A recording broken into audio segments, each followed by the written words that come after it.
Right, just hang on.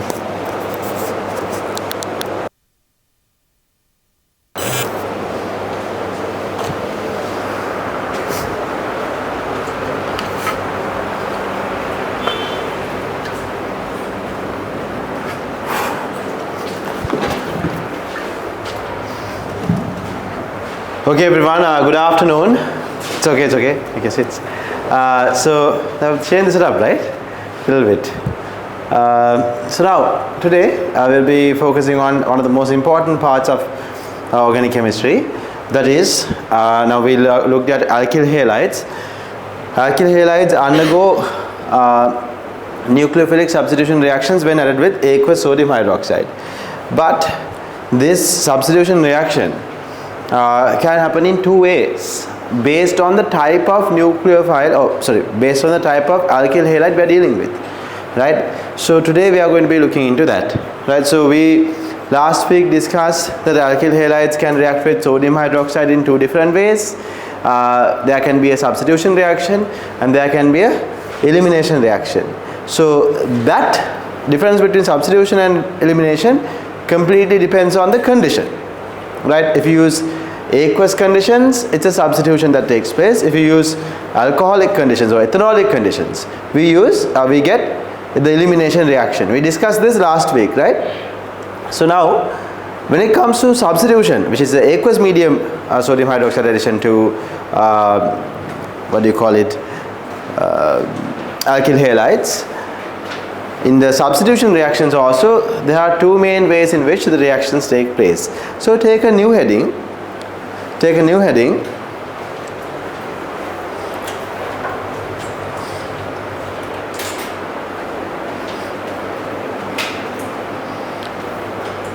Alkyl halide reactions with aqueous sodium hydroxide.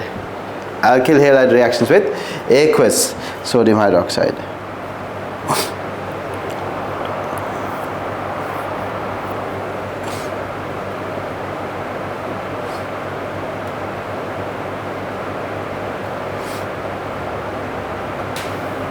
Right. You can write a small sentence underneath that. So let's write a small sentence. You can write.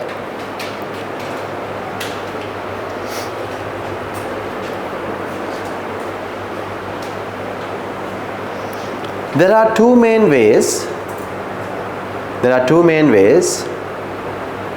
an alkyl halide can undergo. There are two main ways an alkyl halide can undergo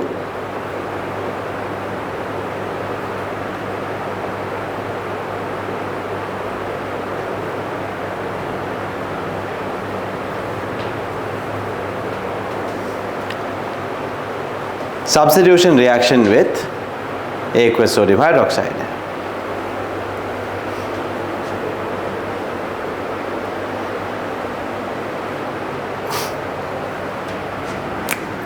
Then to understand that, you can take this down. So if you take an alkyl halide, I'll write it like this, can react with NaOH, aqueous, and produce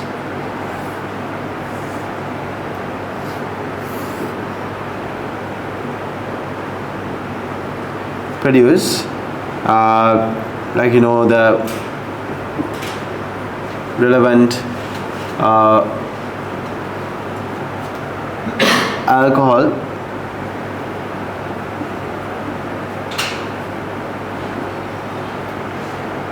so if you are talking about primary alcohols, it undergoes one type of mechanism, and if you're talking about tertiary alcohols, they undergo another type of mechanism. So students, I will write two examples, right? So instead of giving you this here, I will give you an example.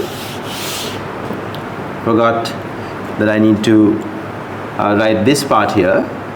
One is called SN1 mechanism and the other one is called SN2. SN1 mechanism is also known as two-step. It's two-step reaction. The other is known as a single step reaction.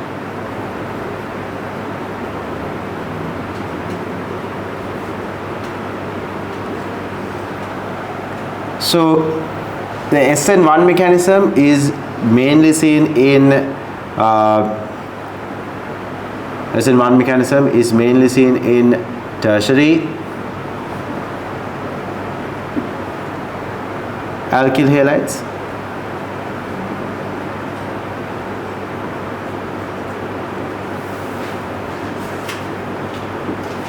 This is mainly seen in primary.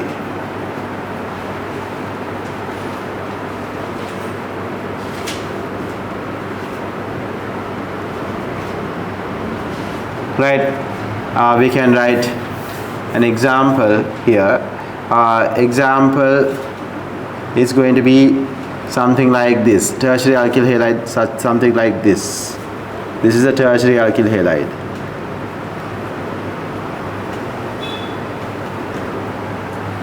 Will undergo mainly two-step reaction. So we will form something like this first. I will give you greater detail later on.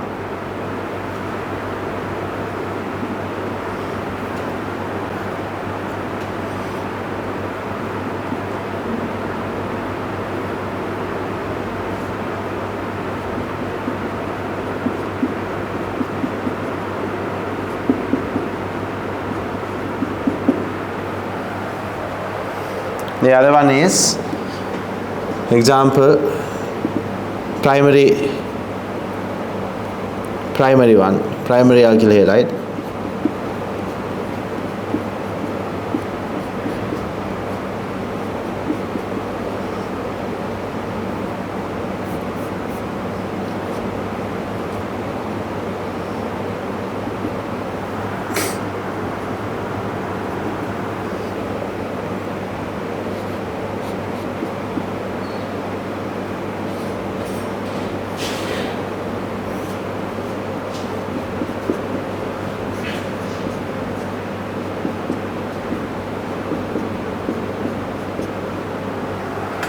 Right, so this is a single step reaction. This is a single step reaction. This is a two-step reaction. You can see there are two steps, there is only one step here. Is that clear? So I will explain this in detail later on. I just want you to know as a summary, this is what happens. I will give you a great amount of details under each topic later on. For the time being, under the main sentence we wrote, can you please take this down?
right?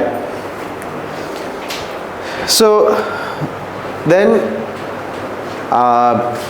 take a new heading. Now we learned about the fact that the reaction takes place. This is a subheading that you're going to take down, not a new heading, full heading. So when it comes to adding or substituting the OH, so substituting the Cl group in the alkyl halide with the OH, this reaction can happen in two main ways. One is called SN1 mechanism, the other one is called SN2 mechanism, or sometimes we refer to them as a two-step reaction mechanism, single-step reaction mechanism, right? So there are two names that are given here. So now we are going to learn about these mechanisms in detail. So take a new heading, SN1 and SN2 mechanisms. That's a subheading.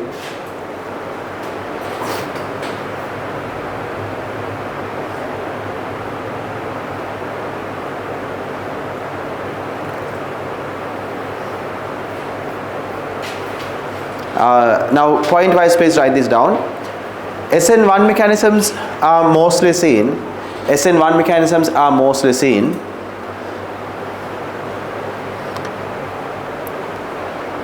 SN1 mechanisms are mostly seen in tertiary alkyl halides. In tertiary alkyl halides.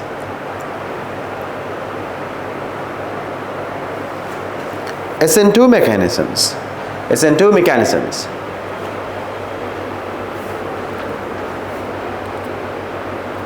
are seen in primary alkyl halides.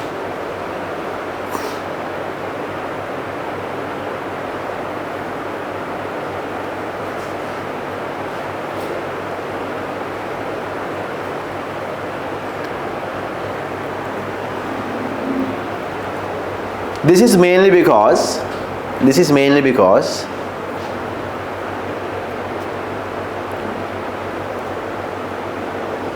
tertiary alkyl halides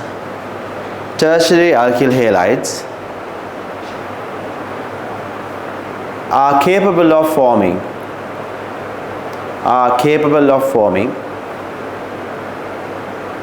a more stable carbocation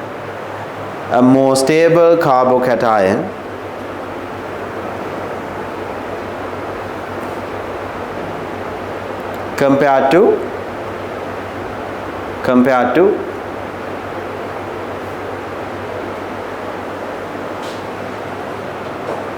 to primary alkyl halides.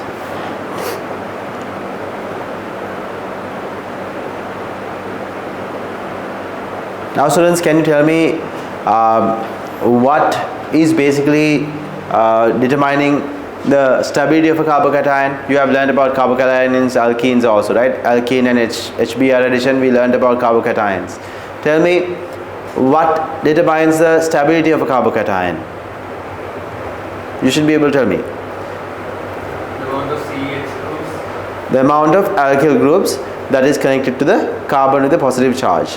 Right? If the carbon with the positive charge has only one alkyl group, it is called primary carbocation. If it has two alkyl groups, it is called secondary. If it has three alkyl groups, it is called a tertiary carbocation. And out of the carbocations, primary, secondary and tertiary, which one is the most stable? Tertiary. Can you remember these ones? Right? We have studied some time ago. Right? So primary, secondary, tertiary. So basically the tertiary ones are the most stable, primary ones are the least stable. Right? So because of this, students, we see that when it comes to SN1, SN2 mechanisms, two different types of things taking place. So write a new heading, SN1 mechanism or two-step mechanism. SN1 mechanism within brackets, two-step mechanism. SN1 mechanism, two-step mechanism.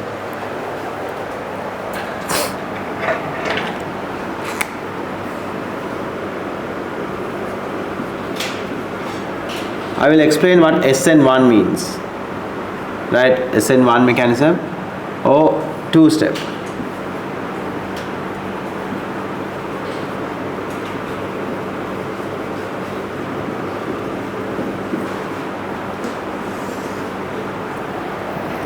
Now students, because of the high stability of the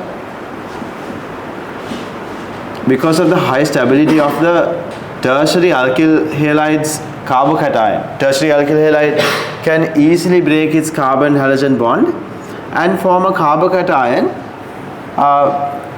spontaneously, meaning without us having to do anything, it can break this bond, right? It can break this carbon halogen bond and produce a carbocation and Cl1 minus ion. This is because the carbon halogen bond is quite polarized, and if you break this bond, the produced ion, carbocation, is not going to be unstable. If it was unstable, this breaking wouldn't easily happen. The produced carbocation is quite stable here.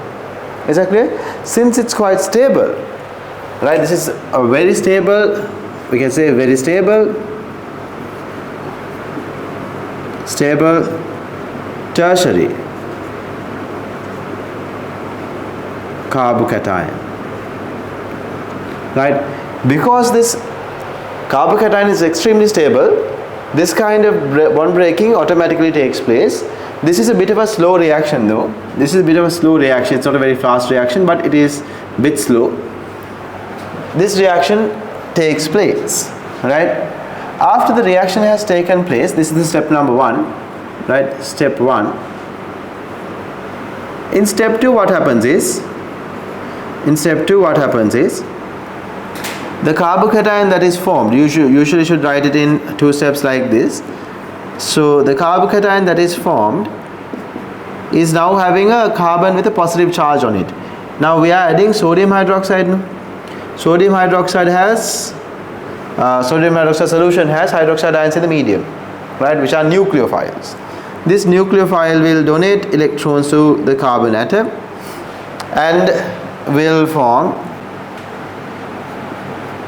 a tertiary alcohol. So most of the time, if a tertiary alkyl halide undergoes, not most of the time, when a tertiary alkyl halide undergoes this kind of nucleophilic substitution, what you form is a tertiary alcohol.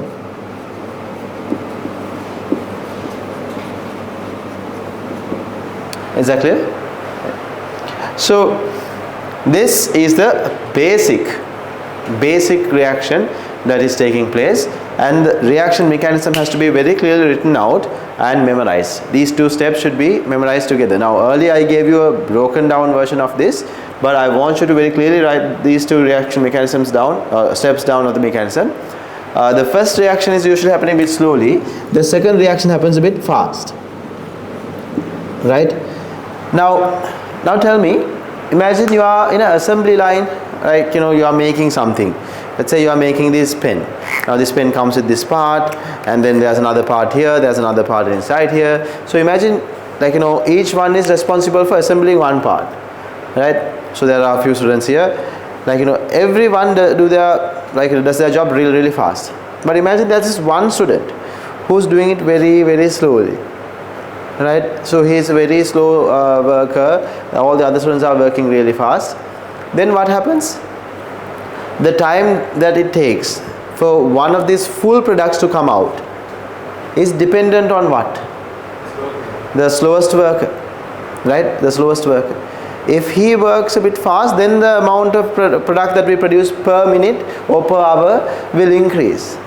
But if he is extremely slow, the amount of product that we produce per hour or per minute will be very small.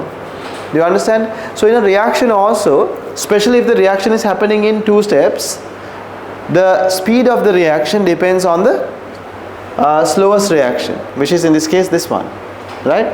So the slowest reaction is also referred to as the rate determining step.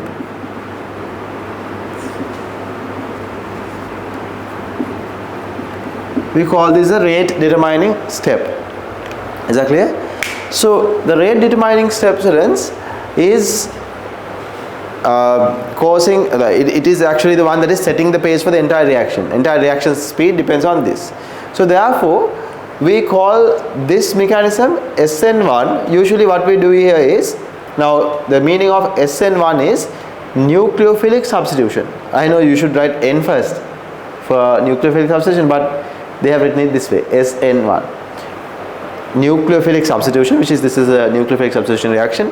1 stands for unimolecular. Nucleophilic substitution, unimolecular. Meaning, in the rate determining step, on the reactant side, you only have one reactant. Is that clear? That's why we say nucleophilic substitution, unimolecular. Okay? In the rate determining step or the slowest step, on the reactant side, how many molecules do we have? 1. Right? So, his concentration will affect the rate, because we know in a chemical reaction, not like when it comes to assembly line. In a chemical reaction, if a reactant concentration increases, the speed of the reaction usually increases. If the reactant concentration decreases, speed of the reaction decreases. Right? In a chemical reaction. So here, this is the slowest reaction. The slowest reaction speed actually can be increased or decreased by changing the concentration of this guy. If you increase the concentration of this, the slowest reaction speed will increase. So the overall speed of the reaction will increase. Do you understand? So this reactant concentration is very, very important. That's why we write in the rate determining step, the reactant, there's only one of it. Right? Rate determining step has only one reactant. In the next mechanism, you will say the rate determining step has 2 reactants. That's why we say SN2 mechanism. Because otherwise you would know. Now, especially when we learned about this first, one of the craziest things were in the SN1 mechanism, there were 2 steps. You write 1 there, and we are expecting it to have only 1 step because we wrote 1. But there are 2 steps. Keep in mind, this number here does not correspond to the number of steps. The number talks about what? The number of molecules in the reactant side of the rate determining step. Is that clear? Number of reactant molecules in the rate determining step, not the number of steps. Is that clear? So SN1 has 2 steps. SN2 has 1 step. Okay, the other way around, right? So anyway, under this we can write. Please write. Did you take this down, students? No, right? Please take this down.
Are we done?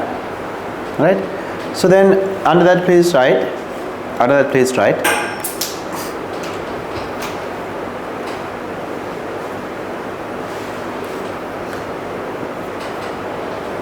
Since tertiary carbocations are quite stable,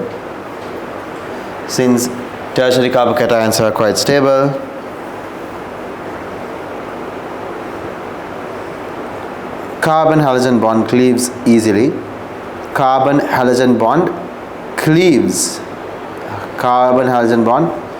cleaves easily and produces a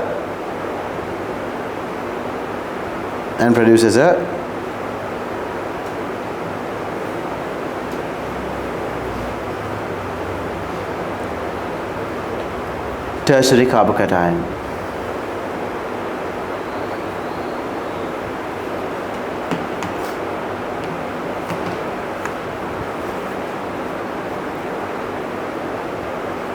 This cannot be seen in primary alkyl halides.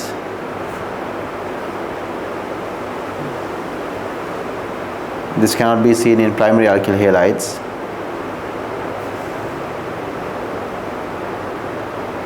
As the primary carbocations are quite unstable.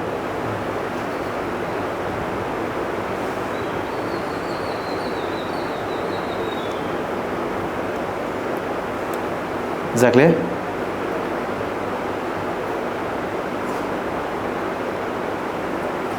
Right. Then write the next heading. SN2 within brackets, single step mechanism. SN2 within brackets, single step mechanism.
Can you please take this down?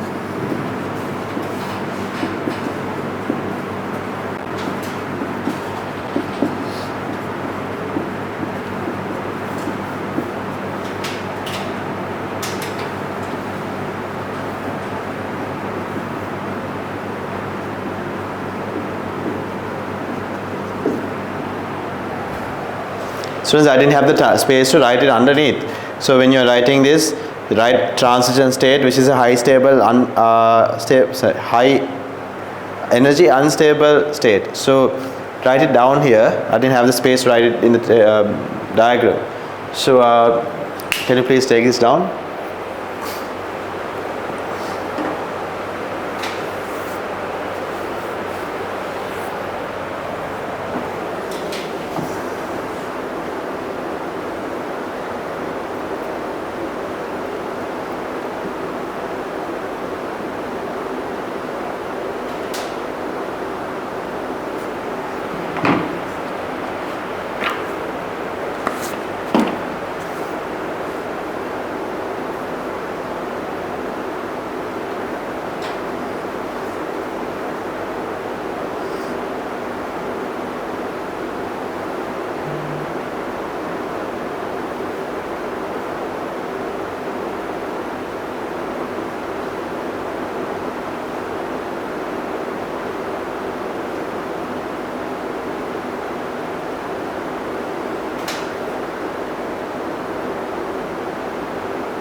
Done?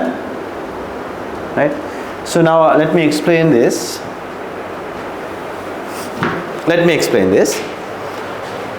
So when it comes to primary alkyl halides, they can't form carbocations and weight. Why? Carbocation is unstable.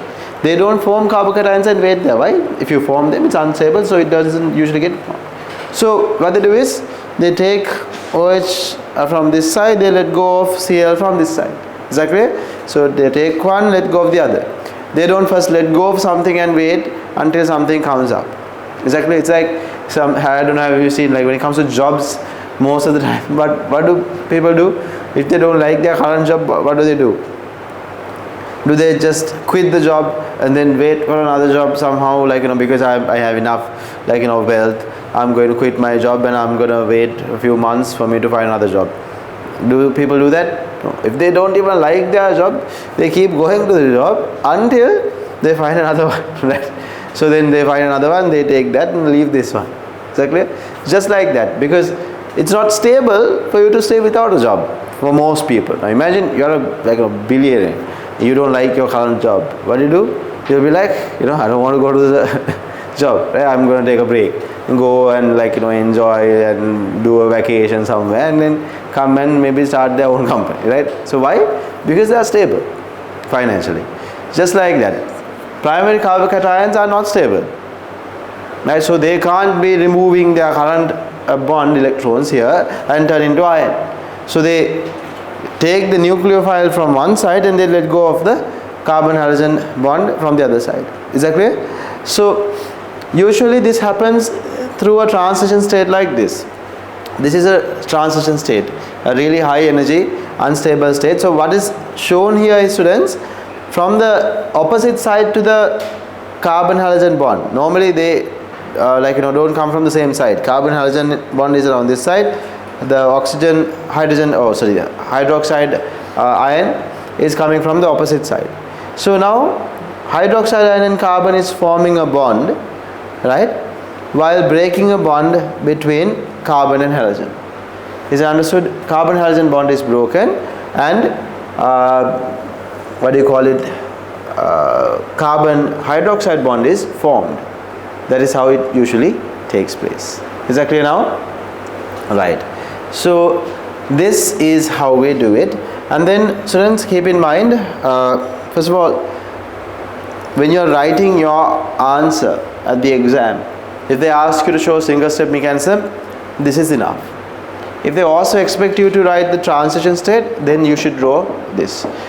But if you are asked to draw just a single step mechanism, you can show that OH is attacking the carbon and the Cl bond is replaced with the OH. That's what happens. Right. And one more additional detail that I have provided to you here is that when imagine here these two groups, imagine that they are present in this particular orientation.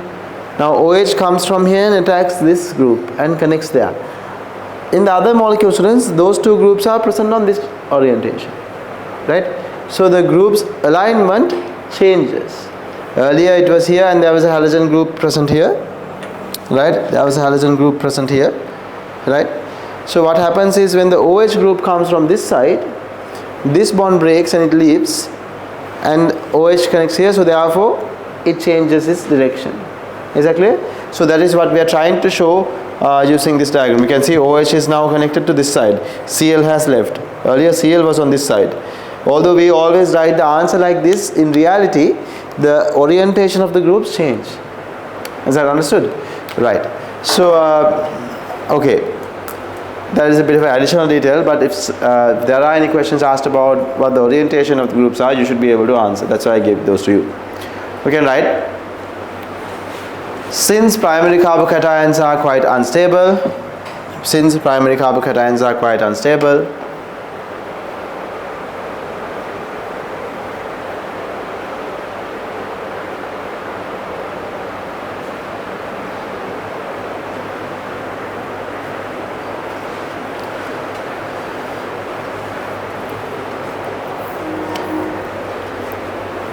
primary alkyl halides will not undergo a two-step reaction mechanism.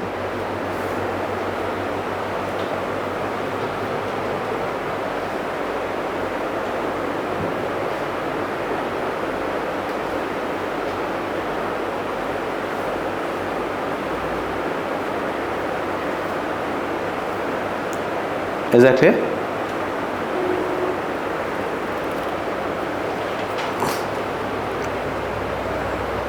Under that you can write, as OH attacks the partially positive carbon,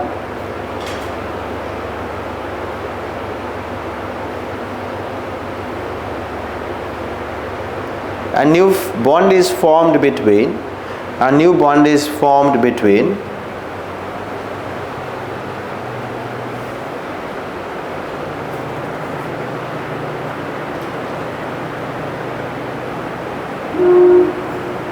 the partially positive carbon while breaking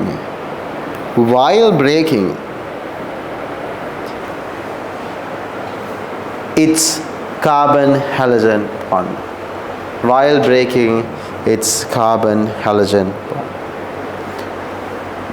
So these are happening simultaneously.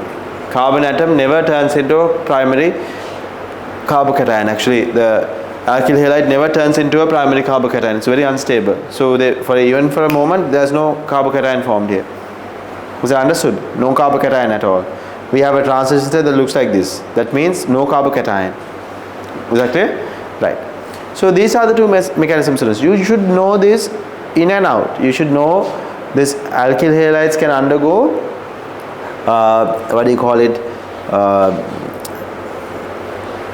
nucleophilic substitution reaction, mainly in two mechanisms. First one is one step, second one is two step. Or it doesn't matter which one is first, which one is second. You need to know there are two step reaction mechanism and as well as one step reaction mechanism. If they ever ask you to draw it out, you should be able to draw it out as well. Is that clear now? Right. And always keep in mind, this is having two names, SN2 or single step reaction mechanism. It's the same thing. Or the other one is SN1 or two step reaction mechanism. Okay? Right. So then write as a subheading, please write this sentence. Although it's a bit of a sentence, it is a subheading. Write it down. Vinyl chlorides. Vinyl. VINYL. Vinyl chlorides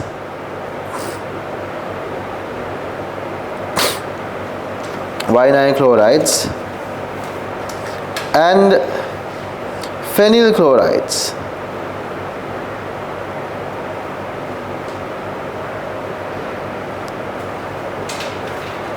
Vinyl chlorides and phenyl chlorides, or within brackets, no, we can continue with that. Vinyl chlorides or phenyl chlorides will not undergo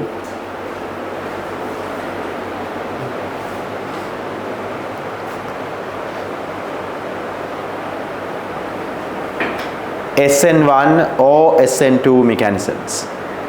Will not undergo SN1 or SN2 mechanisms.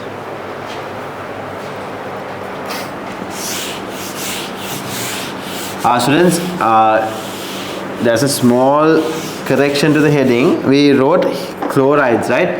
Although we mainly talk about chlorides, any vinyl halide, any phenyl halide will not do this. So can you please change the word chloride to halide? Sorry about that, right? So if you take a vinyl halide, we'll take this. Okay, if you take this, now what is a vinyl compound? Now vinyl compounds are usually compounds with double bonds, especially the ones that are having some sort of different group connected to the carbon bearing the double bond. Now this carbon is taking part in forming the double bond, and to that carbon there is a Cl group attached. So therefore, students, this is referred to as a vinyl chloride, right? Or vinyl halide.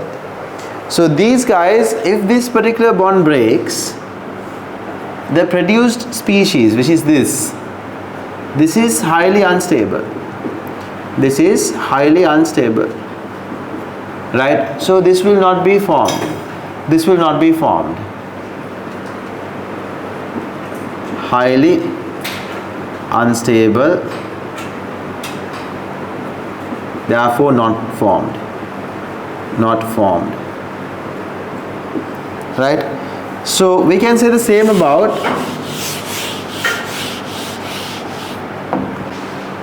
when you have a halide group connected to benzene.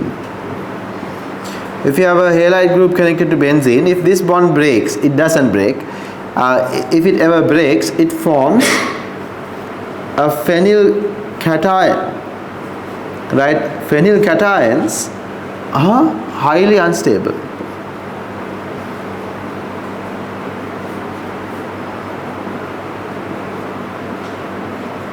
Therefore, not formed.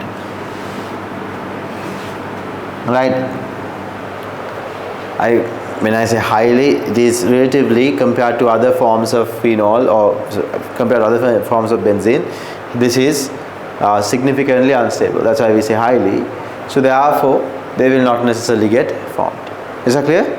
So under that particular topic, write the first reason. Reason number 1. You can just write 1. Vinyl and phenyl carbocations are quite unstable.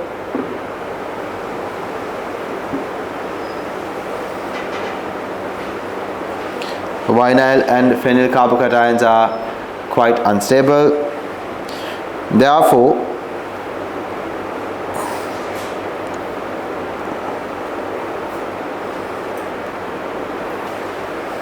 they do not get formed, which makes S1 mechanism not possible, which makes S1 mechanism not possible.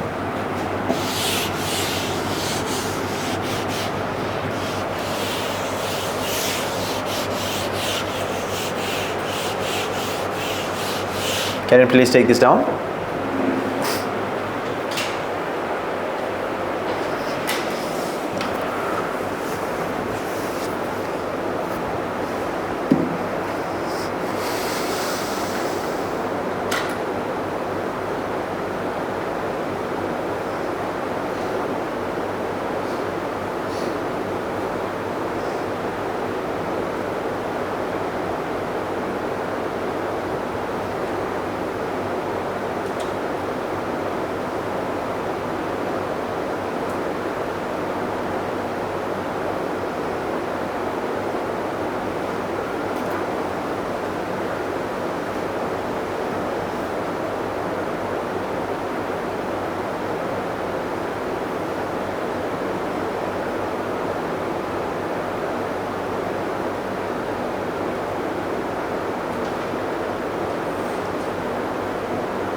Can we write the second reason then?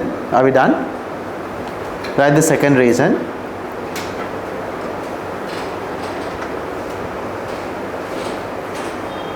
In both of the above types of molecules,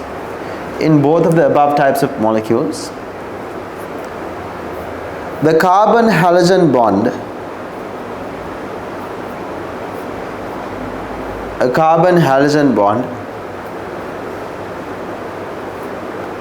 obtains double bond character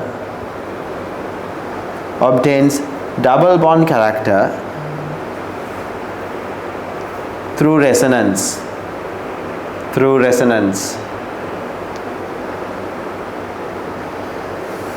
Okay, let me explain what that means.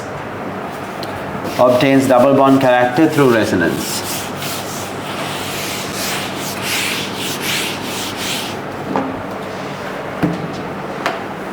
So if you take a look at this, now you'll have to draw these as well. If you take chlorine has lone pairs on it, right, like so, and these lone pairs can get conjugated into the molecule or can get mixed with the molecule. So when this carbon chlorine bond is going to be given a lone pair, they can form a double bond here. Carbon can't have more than 4 bonds, so therefore this bond will break and will form this resonance structure. There will be 2 different resonance structures, right? So we have hydrogen here, we have hydrogen here, and the carbon gained additional pair of electrons, which makes the carbon negative. And we have this particular nature, right? This chlorine will be now positive informal charge, this is negative informal charge. Okay, so now do you see the carbon chlorine bond is going to be having a double bond character, right? And the other thing is this: if you take a phenyl halide, right, I told you chlorine is a ortho-para directing group. That means it actually has one of its lone pairs conjugated, or one of its lone pairs given into the benzene ring, right? So it undergoes this kind of the formation of this kind of resonance structures, right? So when this bond electrons are given here to form a double bond, these bond electrons are given to this carbon, so it will have a carbon chlorine double bond nature here. Now chlorine is going to be positively charged, there's going to be one carbon here that is negatively charged, right? So if you start drawing resonance structures for benzene, we have to complete drawing everything. You can't just stop here, because what happens here is, now this lone pair can be given here, and the lone pair here, sorry, bond electron pair here is going to be transferred to the other position. Now why is this happening? Because again, when this lone pair comes here as a bond, like double bond will be present there, this carbon then exceeds the number of bonds that a carbon should have, which is 4. So then carbon here breaks this double bond and gives its electrons to the adjacent carbon atom, because carbon can never have 5 bonds, carbon can only have 4. So therefore it needs to break a bond when a new bond is formed. If the bond number exceeds 4, carbon has to always break the prevailing bond to accommodate the new bond. So now we have a negative charge here, and this lone pair can again be given to this particular position to form a double bond here. Then this double bond needs to break, and its electrons are given to this carbon. So it produces this resonance structure. You should be able to draw these things, and you should have practice drawing these things as well, right? Otherwise it won't magically come to you when you are thinking about it at the exam, right? So finally what we can do is, we can have this lone pair given here, and this carbon chlorine bond will break, giving our electrons back to chlorine. So now we have completed the full circle and come to the point where we started. So here we reform again a basic benzene molecule, right? So these resonance structures, you can see in most of the resonance structures, the carbon chlorine bond happens to have a double bond. Is that clear? Therefore breaking the carbon chlorine bond becomes difficult. Is that understood? So take this down. Under that I'll give you one more sentence and we are done with that. So take this down.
Are we done?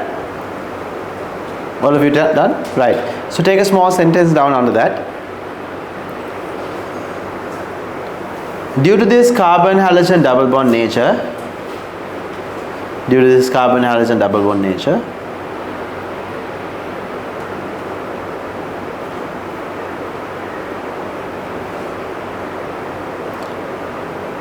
SN2 as well as SN1 mechanisms, SN2 as well as SN1 mechanisms become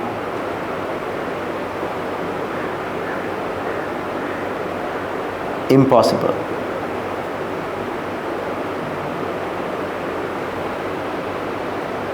Okay, students, is that understood? Right. So we learned about primary halogen alkanes undergoing this kind of nucleophilic substitution reactions, tertiary alkyls undergoing this, and then we talked about alkyl halides and phenyl halides. But none of you asked me about secondary alkyl halides. What do you think secondary alkyl halides do? Do they undergo SN1 mechanism or SN2 mechanisms? It all depends, students. It depends on the type of secondary alkyl halide. So we don't necessarily go out of our way to talk about what the secondary alkyl halide will undergo.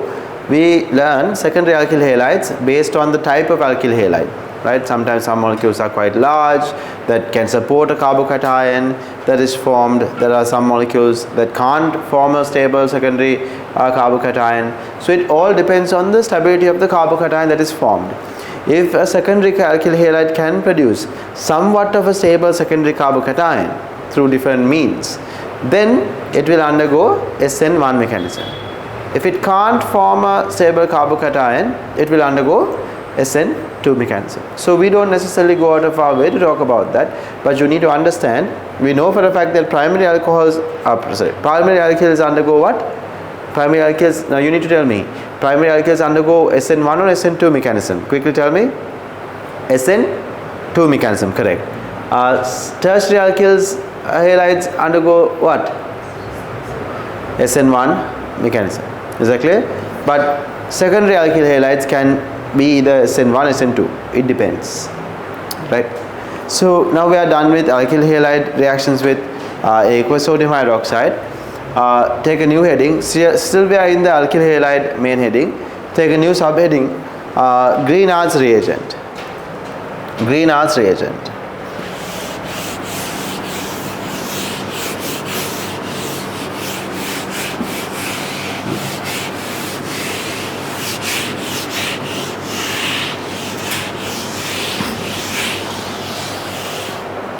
Now students, if you take any alkyl halide, for example, now I'll indicate it like this, X. X usually is used to identify as a placeholder for halide ions, right? Not halide ions, halogens. Rx indicates something like CH3, I will write an example as well, CH3Cl, right? So if Rx is added with MgBr in dry ether, we get something that is known as a Grignard's reagent, or MgBr, right? Apart from that, the halogen ions will be present there.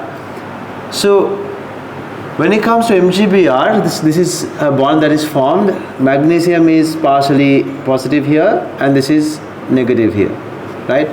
So if I do that here as well, we have magnesium bromide in MgBr, not MgBr2, MgBr in dry ether.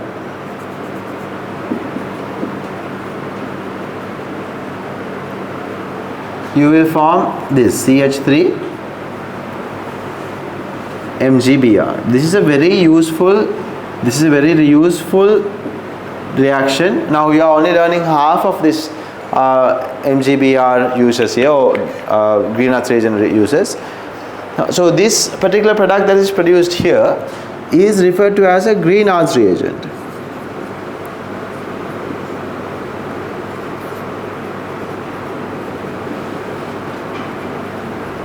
this particular product that is produced is referred to as a Greenhouse reagent. We can have CH3Cl, we can have CH3, CH2Cl, we can have different alkyl groups here with a Cl, and you add magnesium bromide and dry ether, MgBr and dry ether. What you form is a Greenhouse reagent. Is that clear? For example, I will show you another one. CH3, CH3, let's say H here, and a Cl. If you add MgBr in dry ether,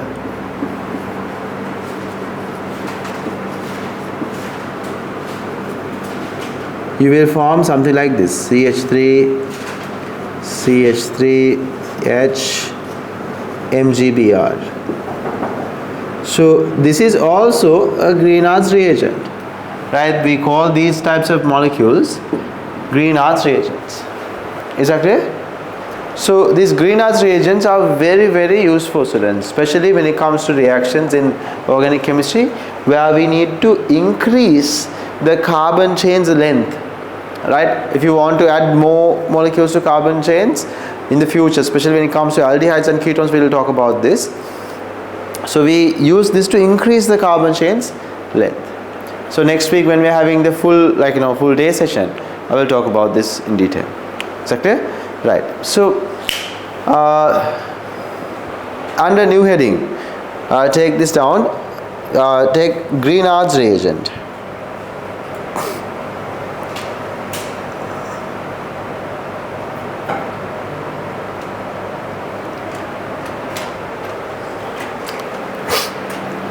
I'm sorry students, we don't have to add magnesium bromide in dry ether. Usually what we take is a compound that has a halide ion here. So therefore we usually use bromine, right? So then we add magnesium in dry ether, which is going to end up forming MgBr sections, okay? So we don't have to add magnesium bromide or MgBr here. What we do is we take an alkyl halide, especially we prefer the ones with bromines there, because this bond is easy to break, and then we will take alkyl bromides and react with magnesium in dry ether, and we will get that. Now we need to learn why we use dry ether, so that theory part will come in the next part. So just to give you a little bit of a hint, here this particular produced product is extremely reactive with acidic hydrogen. Anything with acidic hydrogen will quickly react with this. So water has certain amount of acidic hydrogen, so therefore if water is there in the medium, it will quickly react and we will not get the Greenhouse reagent. Is that clear? So therefore we can't add anything with water, right? Take this down.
under that, please write,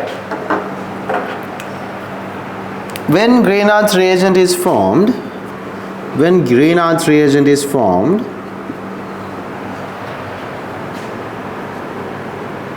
carbon bonded to magnesium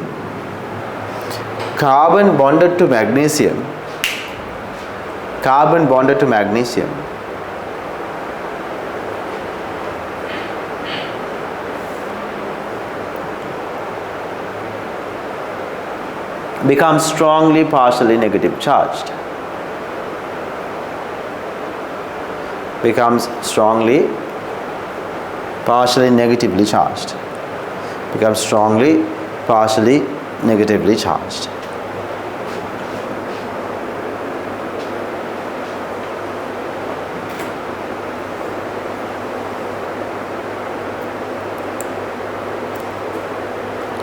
Due to this,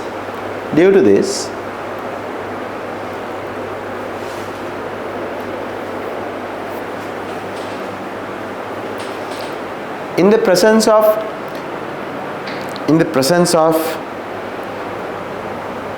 even weakly acidic hydrogen,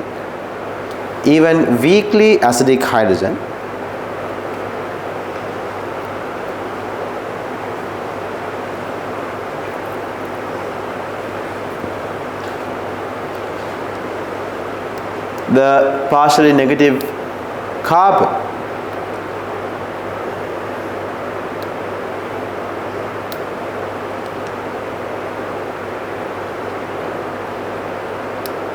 can donate its carbon magnesium bond electrons,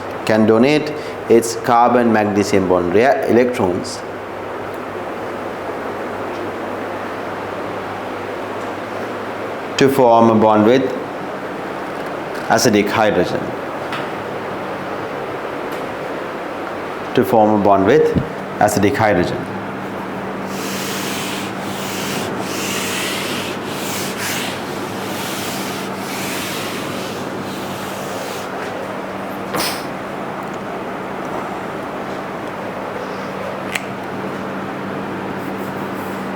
Now students, one such example would be this, right?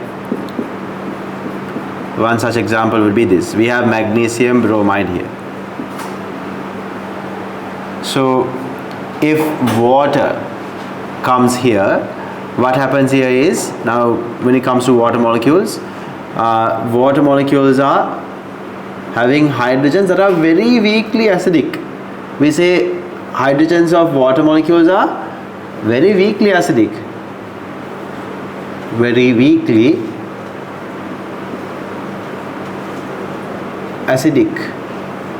hydrogen, right? Both hydrogen atoms.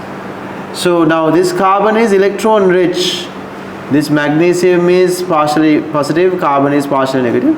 What happens is, these will be given to this hydrogen and this bond will break, and we eventually, students, now this is a multi-step process, but if I summarize and draw the final products that are formed, it will have, now I'll draw the water molecules hydrogens in a different color so that you understand what's going on.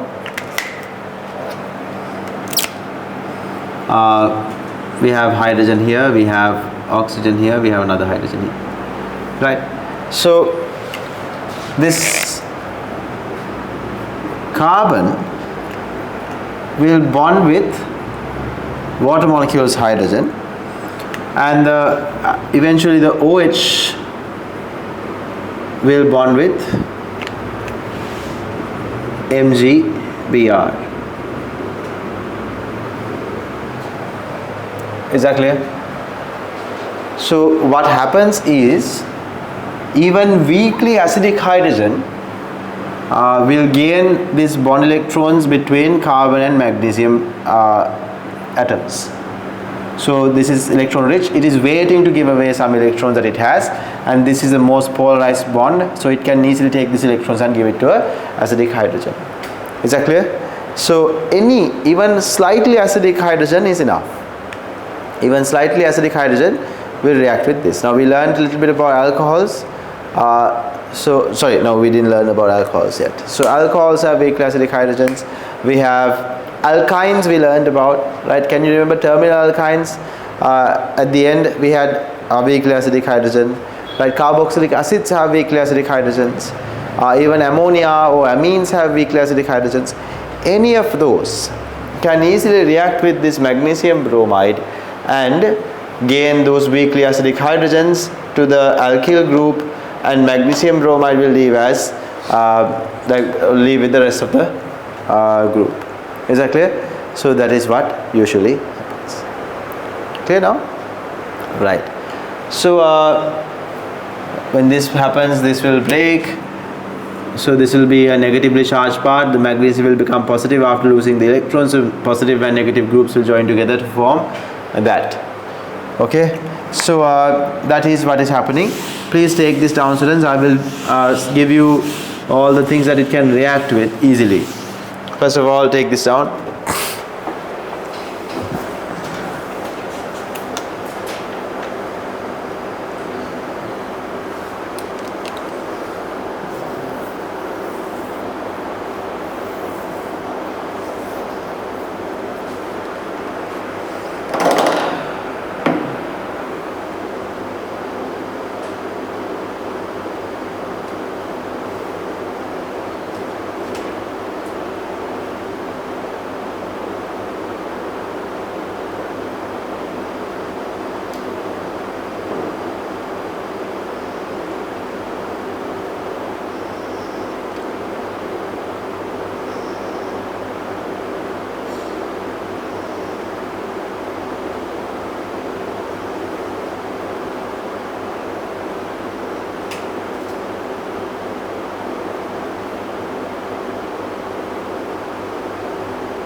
Okay?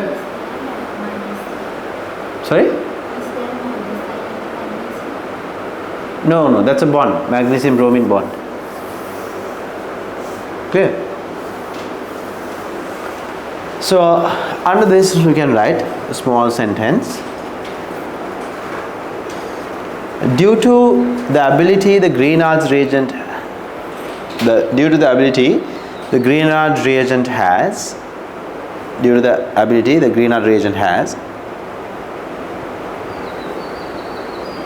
donate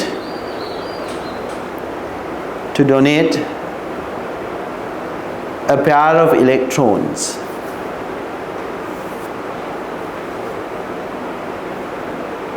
to even weakly acidic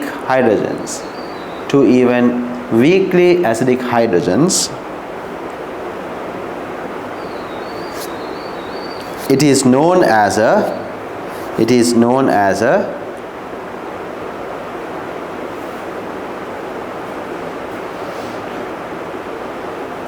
strong base.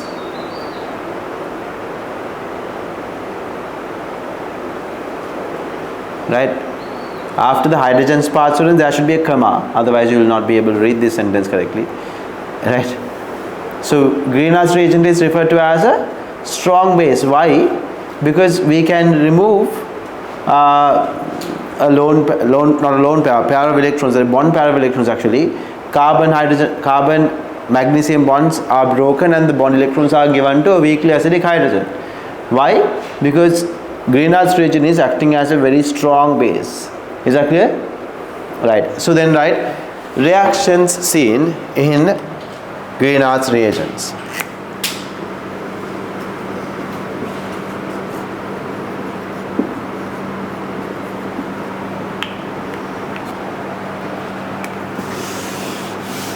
You took this down, right?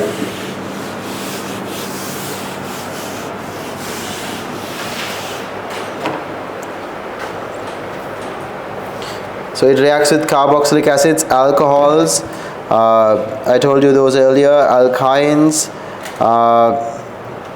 phenol, all of those, right? So take this down.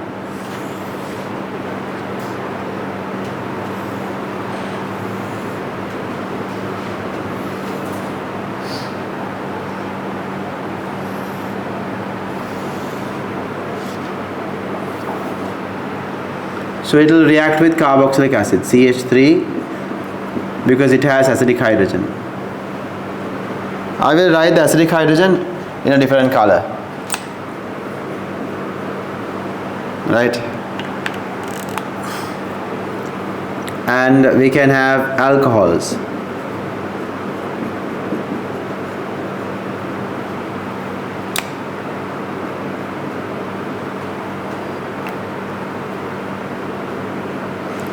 Even phenol.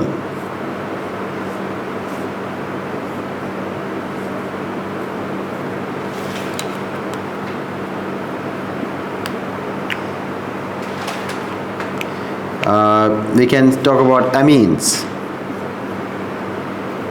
No, ammonia actually. Ammonia has these hydrogen atom, students. Each of the hydrogens are basically actually they are acidic hydrogens. All of these hydrogens are acidic, right?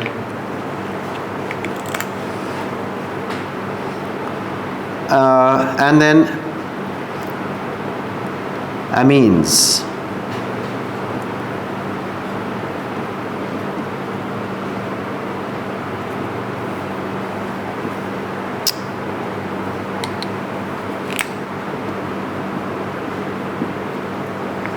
I forgot one more. Terminal alkynes.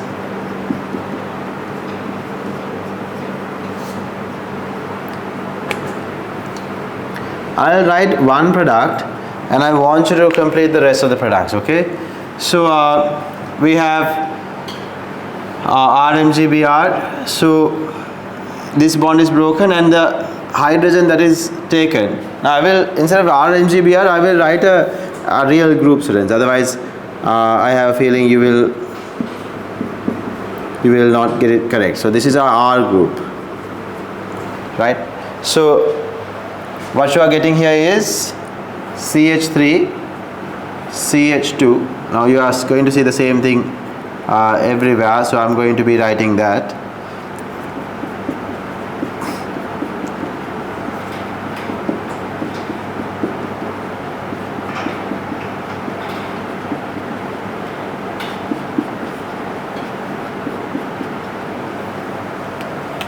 And to each of these we are going to connect a hydrogen. Now I want you to complete this diagram. I will show the very first one here. So the MgBr section is now going to be connected to where the hydrogen was. So now we produce CH3 COO MgBr, right here. So that's a byproduct that is produced. Okay, can you complete the rest of the what do you call it, flow chart as well, and tell me what the products that are produced are?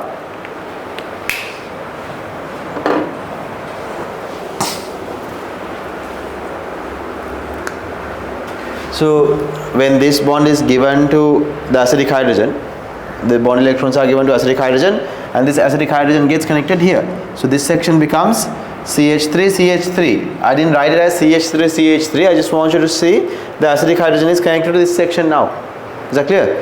Here to this, an acidic hydrogen got connected. So I have visualized that, but you could have written CH3 CH3, because after receiving the hydrogen it becomes another CH3 partner, which is ethane. Take this down and complete the rest.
Now tell me, if you are done,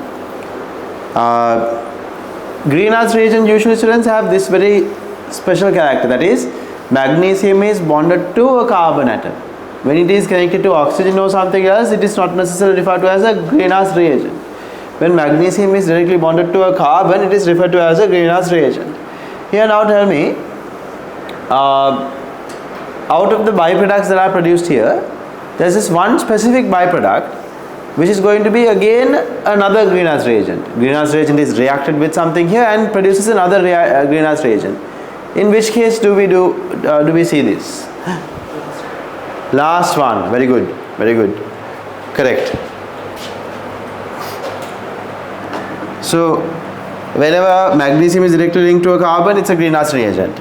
So here we get this product CH3 CH2 OMGBr, and then we have phenol turning into this OMGBr section, and this is going to be NH. Now students, one of the hydrogens will be taken, okay, so then the rest of the hydrogens are still there, so we can write NH2 MGBr, right? Here we have one of the hydrogens is taken, both are acidic, but we don't take both here, no? Only one is taken, so therefore we will have NH, we can write like this, CH3 NH MGBr. Check your answers, right? The last one is CH3 C triple bond MGBr. So here again magnesium Br or MgBr section is connected to carbon directly. So the last thing that is produced here, the last product, or I would say byproduct, is also a greenhouse reagent.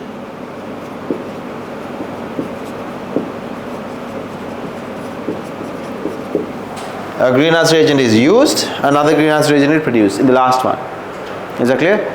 All the rest is not another greenhouse reagent, they are just byproducts. Is that clear? Double check your answers, please.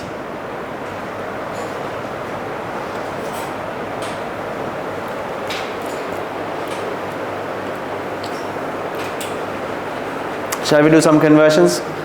Okay. Right.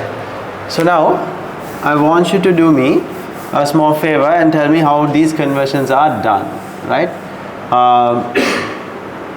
We'll start with a bit of a simple one. Okay.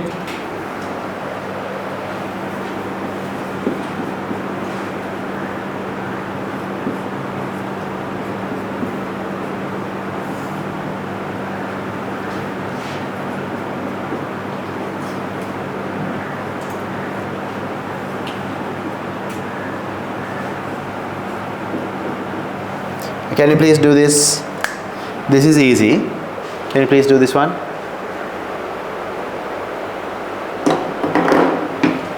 Fast, fast, fast. I need you to work a bit faster.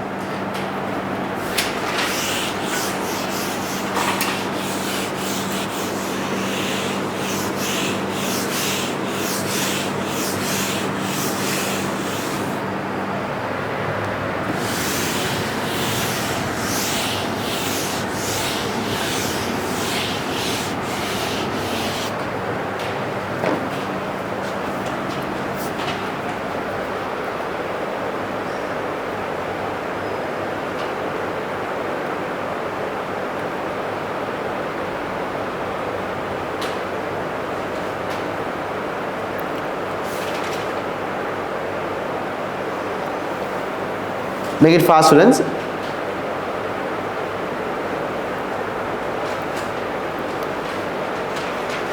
There are few ways to do this conversion. Can't remember now. Double bonds. How do you get the OH in the double bond? This one step process. What is it? Dilute H2SO4 and heat. Can you remember this? Can you remember? We did alkenes, right? We did this one. or else you can write concentrated sulfuric, that's the first one, so you can write it in 2 steps as well.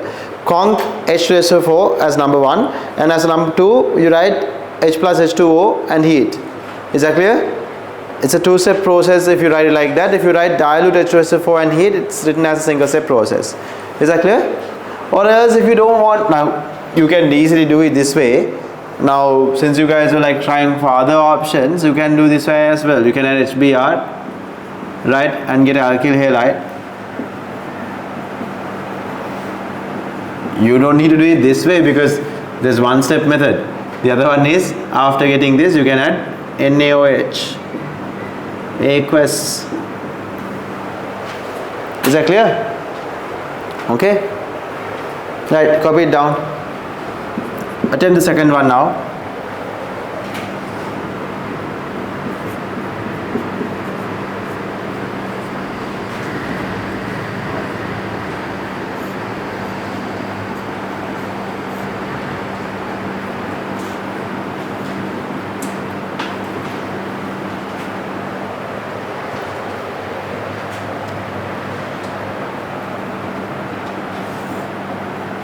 Now the reactions that I give you are for you to remember, because certain of these reactions are like, you will see them being used over and over again, because certain chemical reactions that we see are quite repetitive in our syllabus, like the one that I've just gave you, changing the position of the double bond.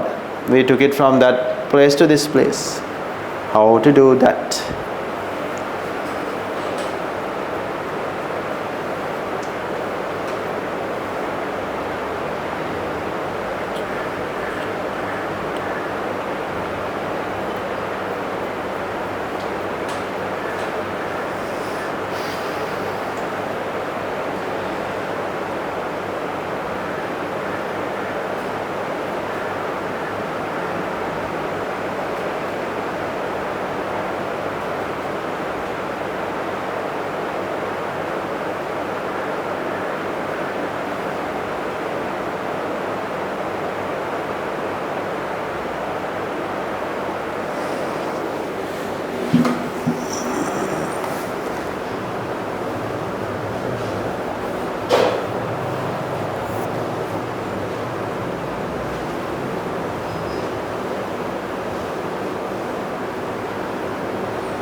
I'm sorry, here there's no CH2, this CH, okay?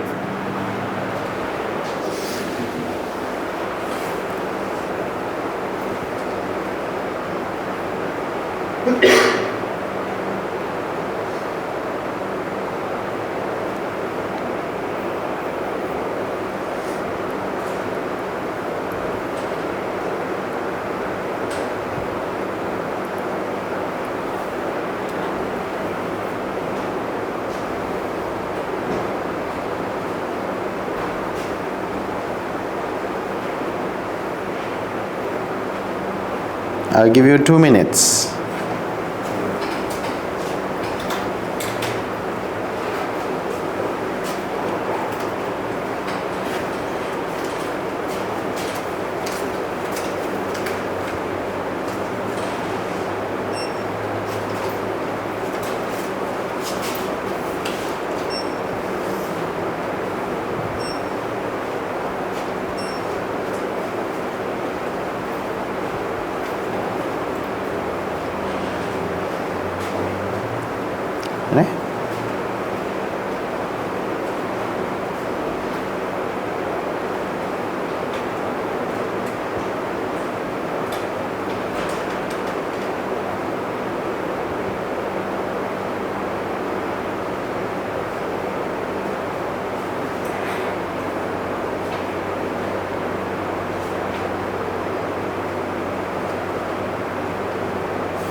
Anyone who is done?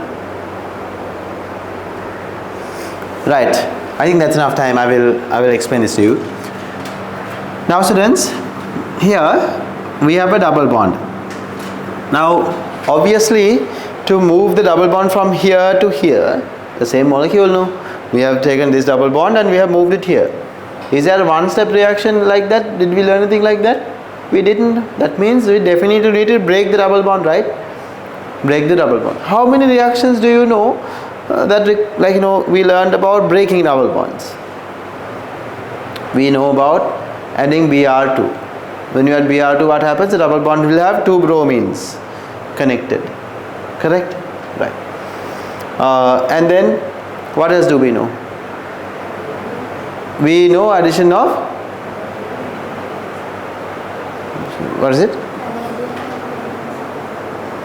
Palladium barium sulfate. No. Palladium barium sulfate is triple bond hydrogenation. No? Palladium and barium sulfate and hydrogen, right? Palladium barium sulfate, quinoline and hydrogen is when you want to hydrogenate a triple bond and convert it into a double bond, right? That's the reaction. Okay. So no, I'm asking breaking double bonds. What else? HBr addition, right? Br2 addition, HBr addition, or hydrogenation, right? Hydrogen and nickel. Those are the ones that you currently know about. Do you know anything else? Anything else that you know about breaking a double bond here? These are the ones we learned, right? So in order to start this reaction, you only have three options. Either you hydrogenate. When you hydrogenate, you get alkanes. Can we do anything with alkanes? There's not a lot we can do with alkanes. We can either burn them or we can do a halogenation reaction through free radical substitution. That is also normally not a very easy reaction. That doesn't get to, it's like a dead end most of the time. Because free radical substitution halogenation does not always produce the product we want. So we don't like to use that. If you get to an alkane, most of the time it's like a bit of a dead end. So we don't want to convert this to an alkane. So we don't like hydrogenation. Then we have Br2 addition. If you add Br2, we have bromines in both corners. Do we see any bromines here? No. So having two bromines connected here would be sometimes problematic, right? If you don't know how to get rid of them. The other one that we learned is HBr addition. Now if you add HBr, there will be bromine and hydrogen connected here, right? So now we want to remove bromine also later on. Tell me, how do we remove a bromine? We learned about this. We learned as the last part of last week's lesson. Turn to the last part of last week's lesson. Elimination reaction. What happens when you remove a bromine through elimination reaction? A double bond will be formed. So we break a double bond, we form a double bond, right? So what do? We add, first we add HBr. Now remember this particular method, okay, because this is commonly used. HBr added. Now tell me, when we add HBr, we learned that hydrogen goes to one carbon out of the two and the bromine goes to the other. To which carbon does hydrogen go and connect? According to Markovnikov's law, to which carbon? Carbon with the more number of hydrogen, CH2. So we will have this CH3, CH2, CH, CH. Now when this 2 gets another hydrogen, what is it becoming? CH3, right? And this carbon gets the bromine. So the bromine is here. Okay? Now we do the elimination reaction. What do you add to do the elimination reaction, students? Sorry? Yes, NaOH in what? Ethanolic medium.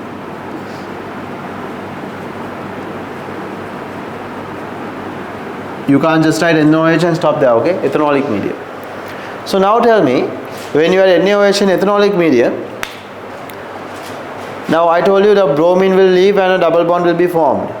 Now for bromine to leave, there should be a hydrogen that it goes along with. Bromine, when bromine is leaving, it removes a hydrogen along with it as well. So it takes hydrogen from the nearby carbon atom. And when you are removing hydrogen, it takes hydrogen from the place where there is more hydrogen or less hydrogen? Less hydrogen, correct. When you are giving hydrogen to a carbon atom, we give to the place where there's more hydrogen. When you're taking hydrogens, we are taking from the place where there's less hydrogen, right? You give it to the person who has more, take it from the person who has less, like the what?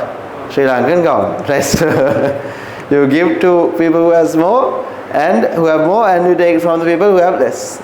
So that's what happens when it comes to elimination as well. So out of the two carbons here, this carbon and this carbon, because this bromine can leave with the nearby carbons hydrogens. Nearby there are two carbons, this carbon and this carbon. So if you take a look at this carbon, it has two hydrogens, this one has three hydrogens. From where does it take the hydrogen and leave? This carbon, right? So when this carbon's hydrogens have left, between the bromine containing carbon and the carbon with the lost hydrogen, there will be a double bond formed. So when you form a double bond here, it looks like this. Is that clear now? Do you understand? Right? So is it clear now? Take this down. This is a very common method we use. You need to be familiar with it, okay?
Can you do this one, please?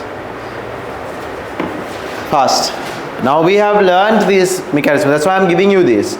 Since you have learned about this, I need to test you, right? So do this one.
Done?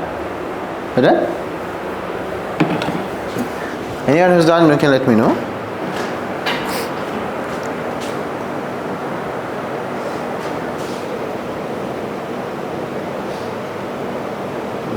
So ethanolic, medium sodium hydroxide. So you need to have bromine or something to remove ethanolic medium sodium hydroxide forms a double bond only when you have a bromine group connected to it. For example, now turn to the last week's content, like last thing we did, elimination here.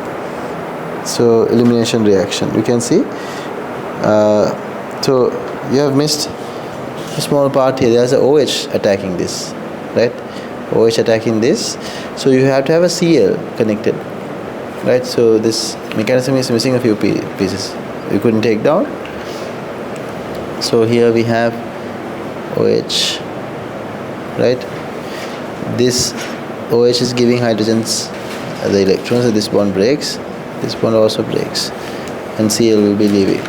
Okay, so you need to have alkyl halide. Alkyl halides can undergo elimination reaction. So this elimination is there for alkyl halides. So if there is no alkyl halides, you can't talk about a elimination reaction. Okay, you need to first get a alkyl halide there.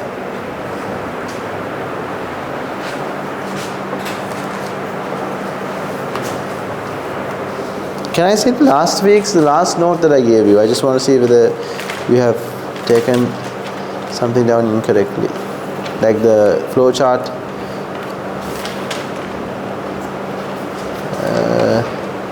This one. No, yeah. She didn't have that part. No, this part I wrote, right? Okay.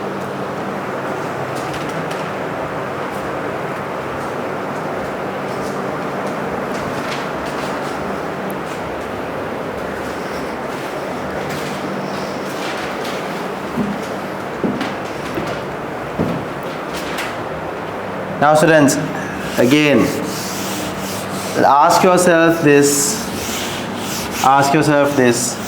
in order for this to turn into this, we need to do some sort of reaction, no? Something has to be done, right? So that means whatever that is present here, the reactive thing has to react.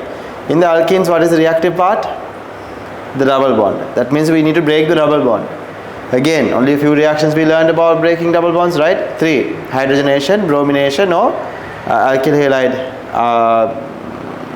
hydrogen bromination, or hydrogen halide addition, right? Those are the only things we know for the time being. So here, what if we add Br2, right? What if we add Br2? What happens, right? So then, if I added Br2 to this, we usually write Br2 in carbon tetrachloride, CCl4. That's how we usually write, or we can add aqueous Br2 as well, but you normally write Br2 in carbon tetrachloride, CCl4. So we are getting familiar with these conversions, okay? So don't worry, this is the first step. Now this double bond will open, a Br will connect here, another Br will connect here, right? And there was a hydrogen here, that is here, and this one had 2 hydrogens, one here, one here. Okay, and then we can directly convert this into this. How? If we added ethanolic sodium hydroxide, NaOH, in ethanolic medium,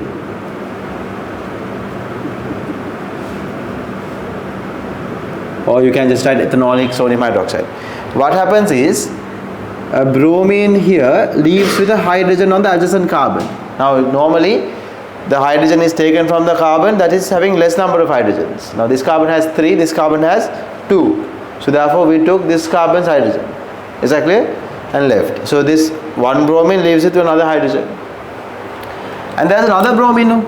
This bromine can also leave, but the adjacent carbon's hydrogen should be taken away. So for this bromine, the adjacent carbon is this one. Nearby carbon is this one. So this bromine leaves with nearby carbon's hydrogen. So I'm using 2 different colors so you can figure out which hydrogens they are taking, right? The blue bromine takes the blue hydrogen, the black bromine takes the black hydrogen because I use the two colors. Is that clear? So when they leave, they form a pi bond as they leave. Is that clear? So since two bromines are leaving with two hydrogens, there will be two new bonds formed between the two carbon atoms, forming a triple bond there. If when one bromine leaves with one hydrogen, there will be a double bond. When the other bromine also leaves with another hydrogen, there will be a triple bond. Is that clear? Do you understand? Right, so the answer is this. Take it down.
Can I erase this down?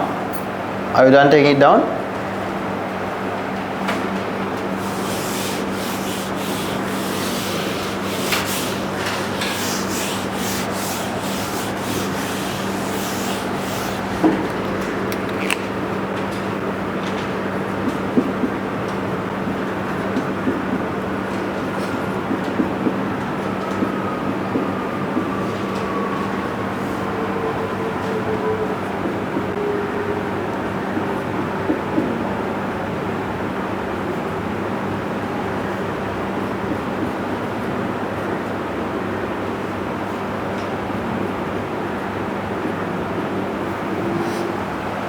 Form this one.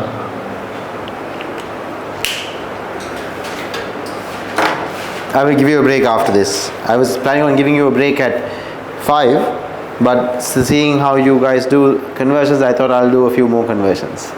You do this one, please.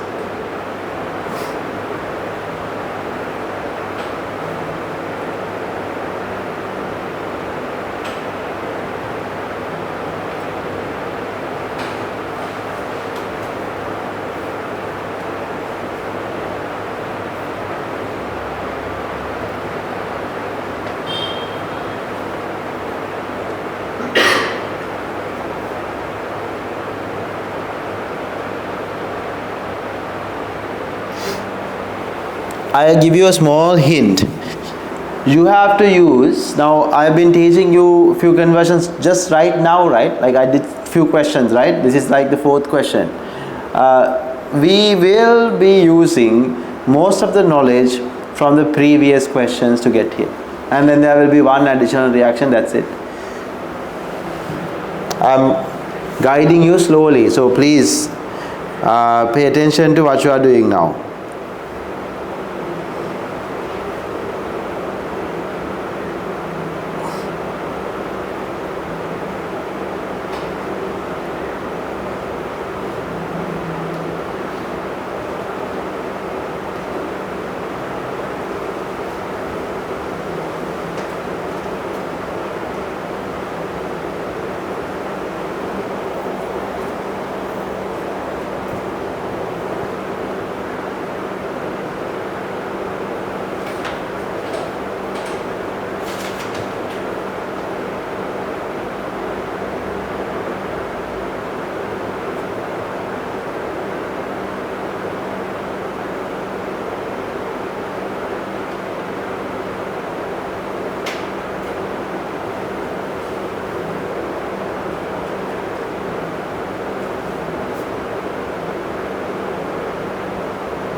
Is there anyone who's done? Done? Very good. Let's see.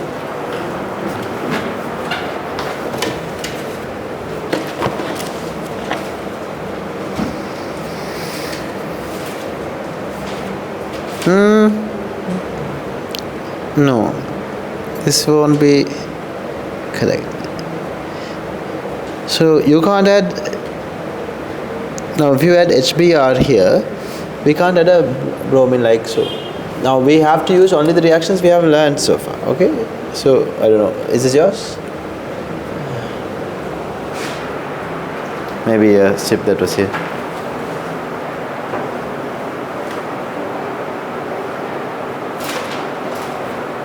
Very good. First step is correct. Now you have to think about the second step. Now, before you do anything further, after the first step, you look at this and look at the question we did before. Look at this and look at the question we did before.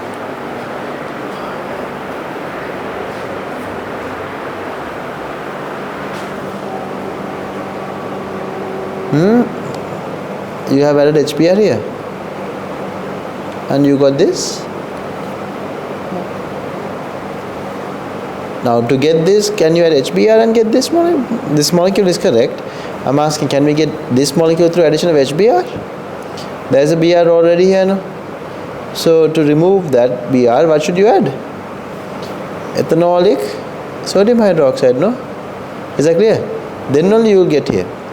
So this is correct. From there onwards, yes, very good. This is correct. From there, very good. Sorry, this is correct, yes.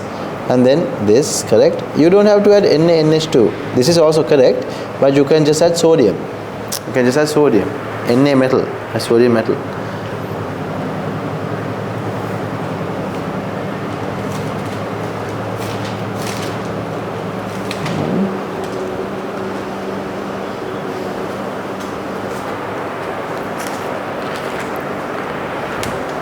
Okay, I believe that's enough time.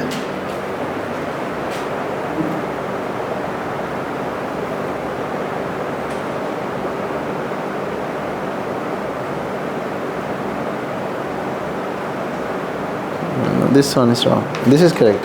Even the reagent is correct. The product is wrong. Okay, now students, we have alkyl halide. And we need to convert this section into a triple bond by removing the alkyl halide group, right? So how do we remove a Br group? Because you need to have, like, carbon-carbon triple bond here. Now when you see this, students, you should immediately be remembered of something. You don't have to always start from that corner. You can, complete the parts that you very clearly know. How do you get to this? This one is very simple. Terminal alkyne with terminal hydrogen, right? If you had an alkyne like this, right, then you could have straight away obtained this by adding what? Sodium, because this terminal alkyne here, this hydrogen is very weakly acidic and sodium will react with it. Can you remember we did this, right? So we don't always have to start from here. You write down whatever that you know already. Is that clear? So this is what we have to do. So to get here, we need to have this somewhere in the mechanism, right? Somewhere in the reaction, actually, not mechanism. In the reaction process, we need to have this. So now we need to focus on removing this bromine and getting somewhere to a molecule like this one. Is that clear?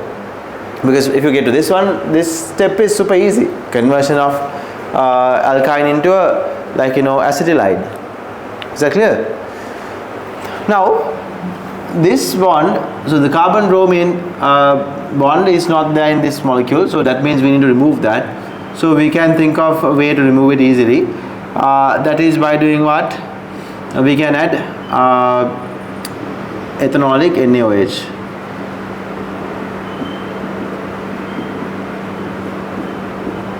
Ethanolic NaOH. Then what you get? You get this CH3. See, now you guys are familiar with this, so I'm not going to waste time explaining this further, you get this. Now students, this to this conversion was the previous question, no? Right? Look at the previous question, wasn't it?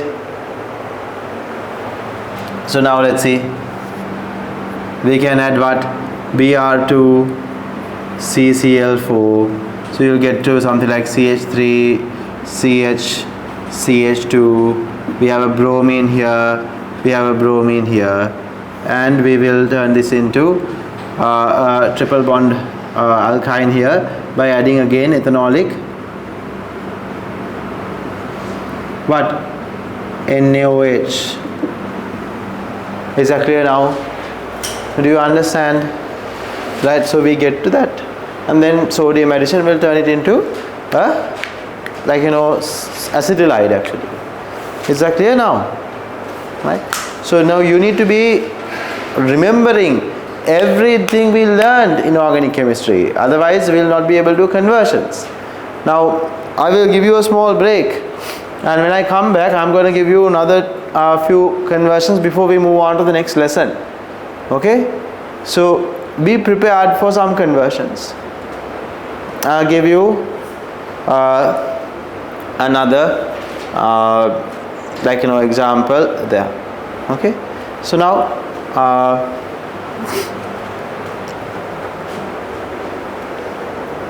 now the time is almost bear with me just a second, students. Can you please someone, can you give me a note? I want to see the reactions of alkyl halides I have given a summary of reactions of alkyl halides. Can I see that summary of reactions of alkyl halides? I would have started with that. No, way after benzenes. Alkyl halide. No. Before when we see, right, I have given you summary of alkyl halide reactions, right.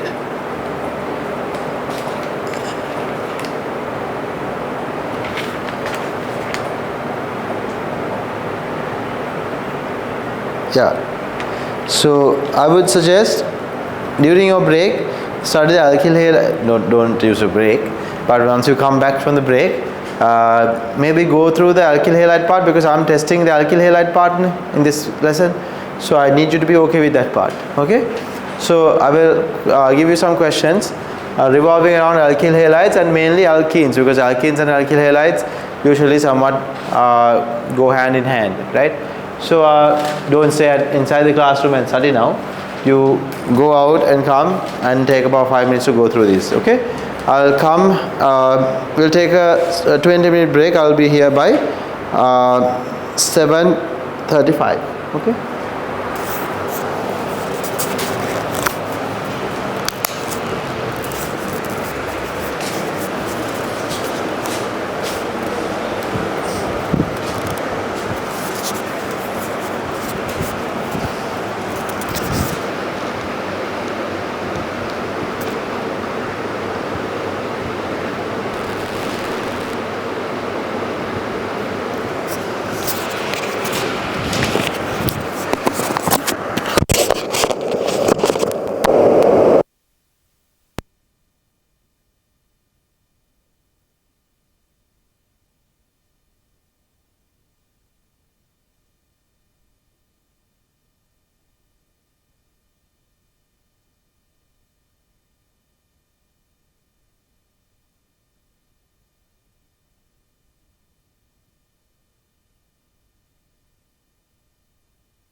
All right, everyone. So, shall we start? Start taking a new question here. We'll start with a small question. Write down a question.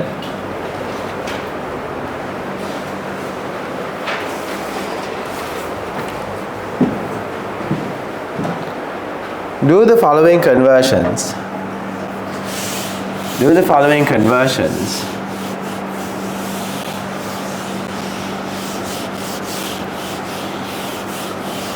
without using any additional organic compounds. Without using any additional organic compounds. First one is this.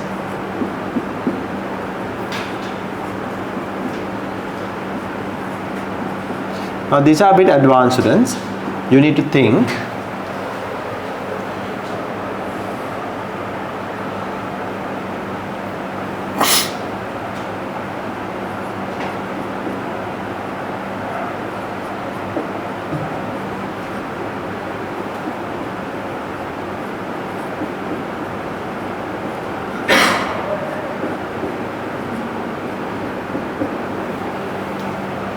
That's the first one.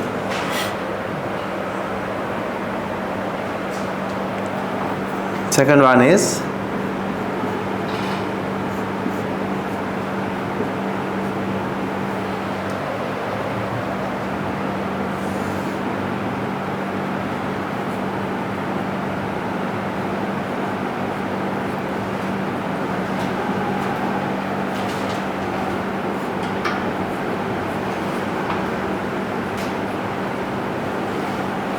can you attempt them?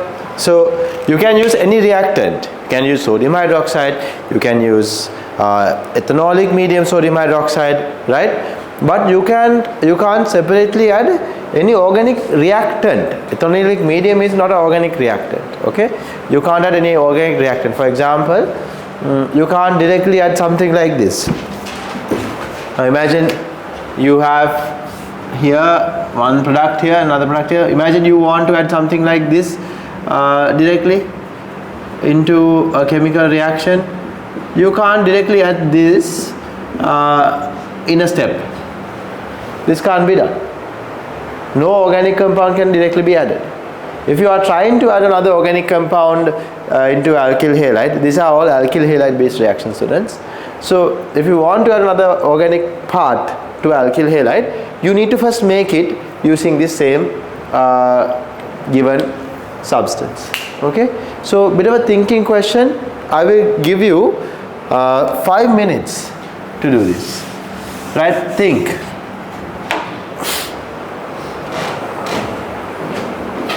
Do these 2 questions, please. In 5 minutes, I'll discuss the first one.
Is there anyone who's done?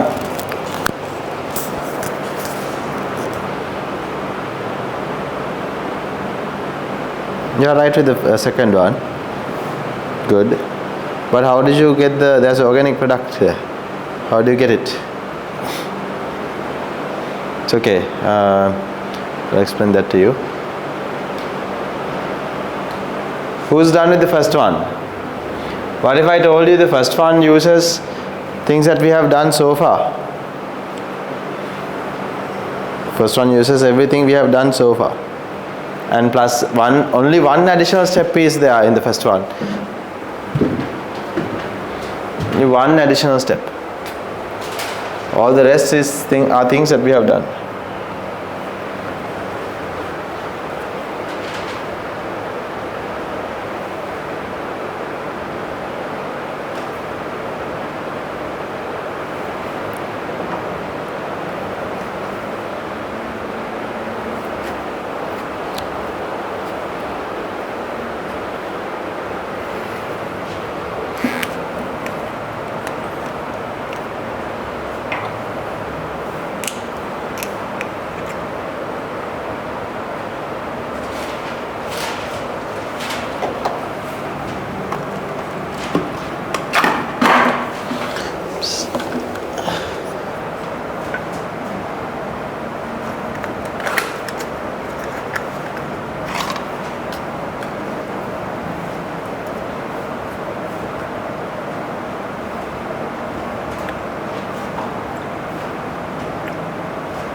Shall we do the first one?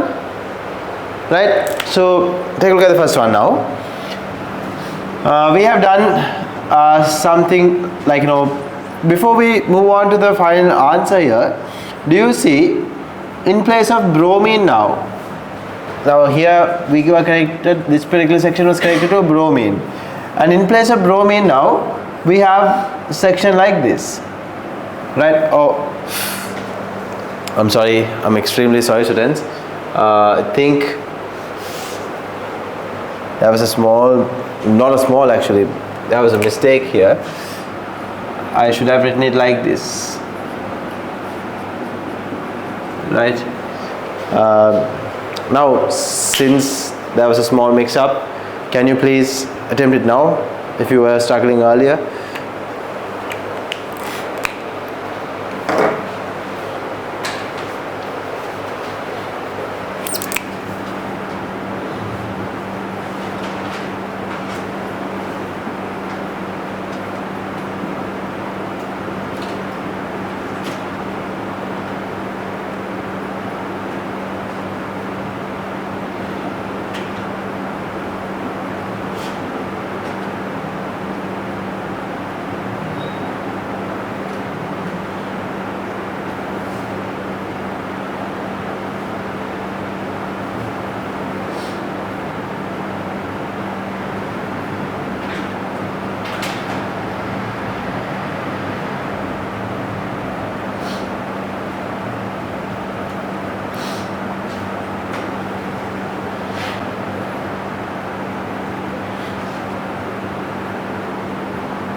Now, can you remember in the initial state when we learned about alkyl halide? We learned the alkyl halides like to undergo nucleophilic substitution reactions, and we discussed the different types of nucleophiles that are there, right? We at that point you would have seen in the diagram that I gave you earlier, short note version of the alkyl halide reactions with nucleophilic groups. We learned about the fact that this acetylides can react with alkyl halides because this section is negative and this section can act as a nucleophile and replace bromine there, and that section can get attached to the alkyl halide by removing the bromine, right? So then in place of bromine we have the we have the acetylide section connected there. Can you remember? We learned about only this section, this reaction we learned. This along with this can produce this. We learned that. So now I told you can't use any other outside organic compounds. So what we have done here is we have done these methods which we learned in the previous few conversions. We use the same steps to get to this point. Only additional step was connecting this to the alkyl halide. Is that clear? So here also something similar happens. Now we know alkyl halide, if there was an alkyl halide, imagine you have alkyl halide CH3 CH2Br. If an alkyl halide gets to react with something like this, if an alkyl halide gets to react with this, what happens? This electrophile will come here, attack this carbon, bromine will leave, and these two will join, right? We learned about that in the previous, in the initial parts of our lesson. Now students, we produce that. Now my main thing that you need to keep in mind is you can't be using any outside organic compound. So how are we producing this and how are we producing that? So we can easily do that here. So we can take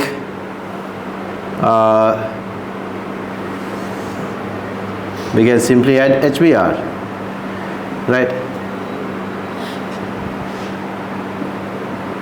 If you add simply HBr, what do you get? You get that, right? When you add simply HBr, you get an alkyl halide. And if you take the same molecule and dilute H2SO4 and heat, you get this.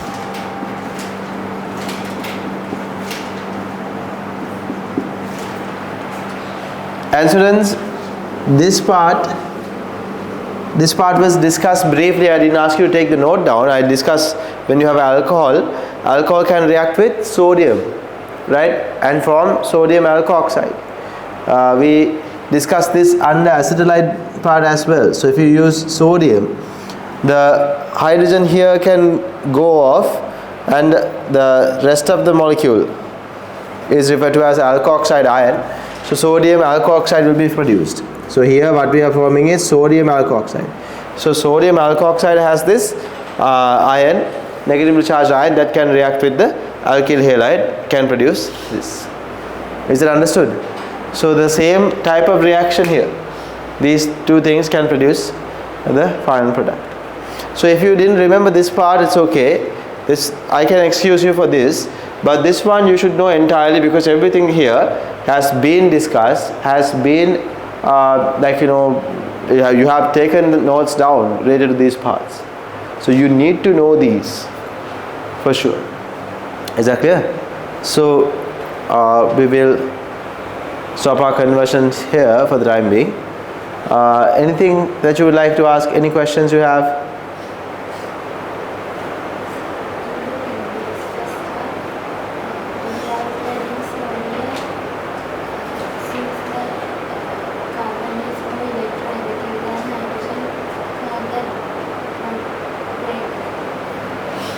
You're asking without adding hydrogen, can't we break this bond?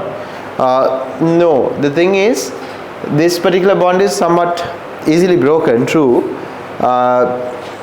This is referred to as a, not easily broken, sorry. This is referred to as a bit of a acidic hydrogen.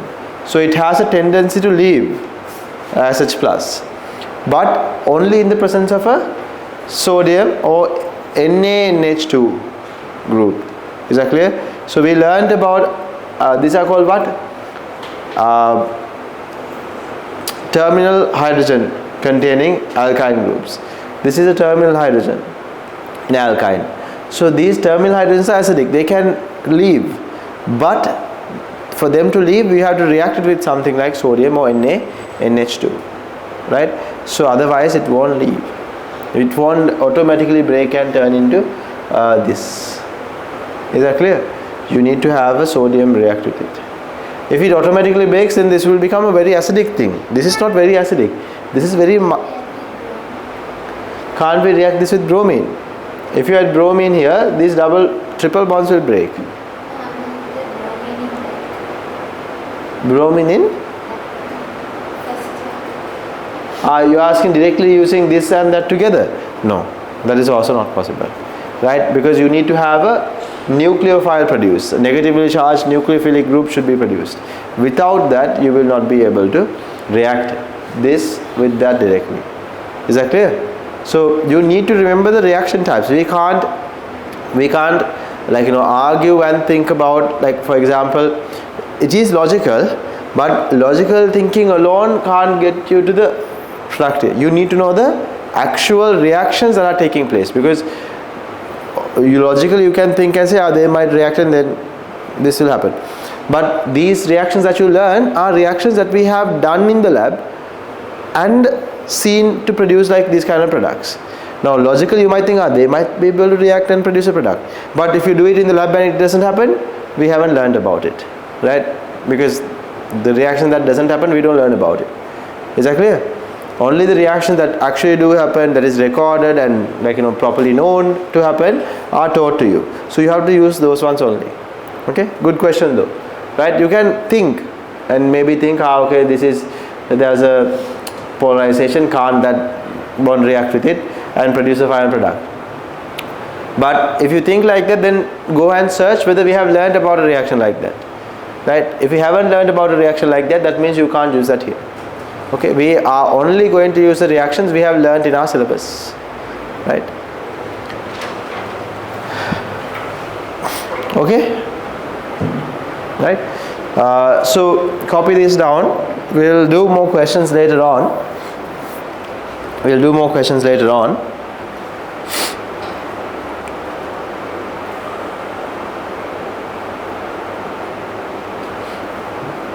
Right. Take a new heading.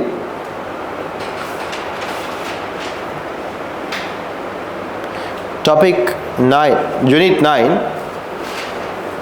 Unit 9. Are you copying this down? Copy it down. Wait, students. You can copy this down.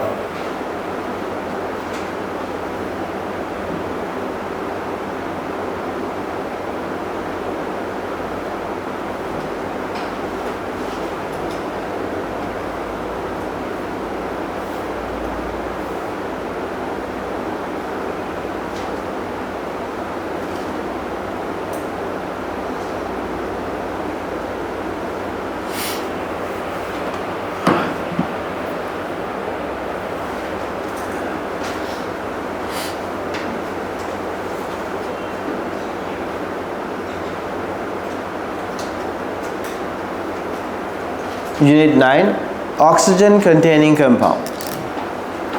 Oxygen containing compounds.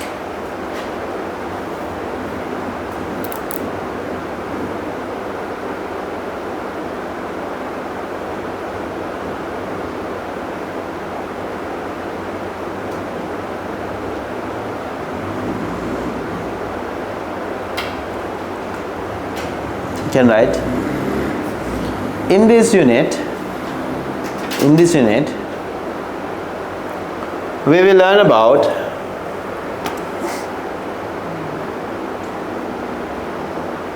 alcohols, phenols,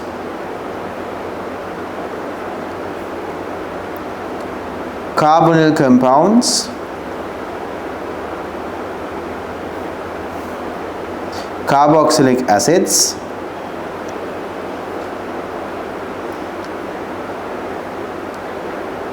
and carboxylic acid derivatives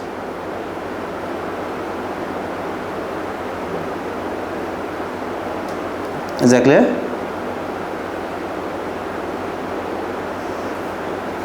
All of the above mentioned compounds contain at least one oxygen.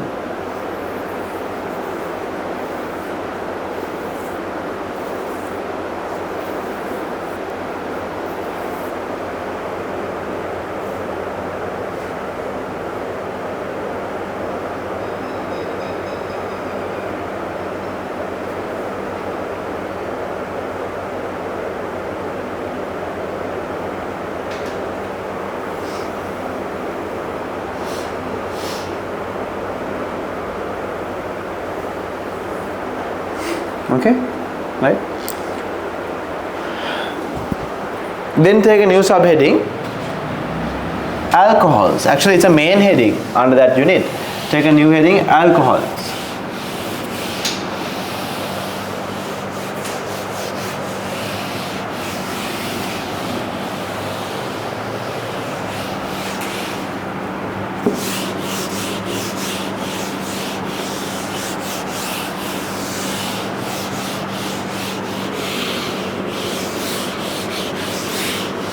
Okay, write down.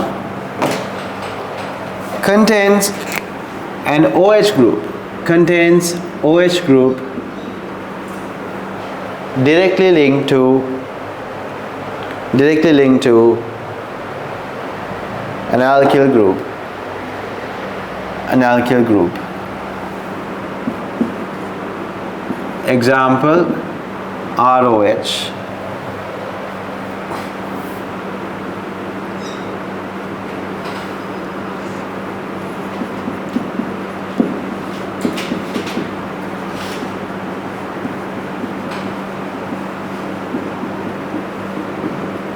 Take this down.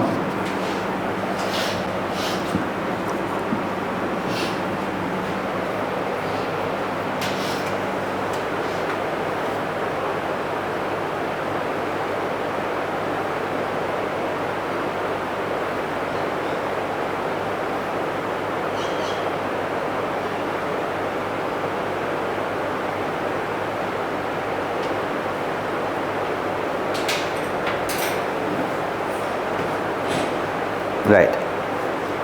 Then write, if there are only one alcohol group in a, if there is only one OH group in an alcohol molecule, it is known as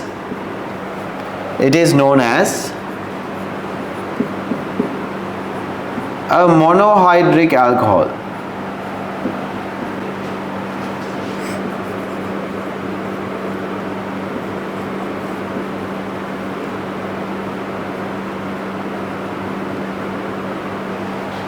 And if there are two OH groups, it will be known as dihydric alcohol.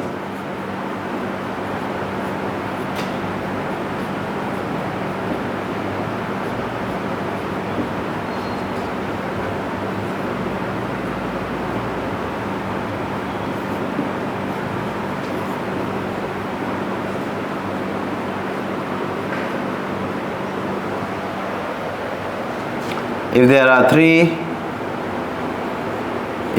three,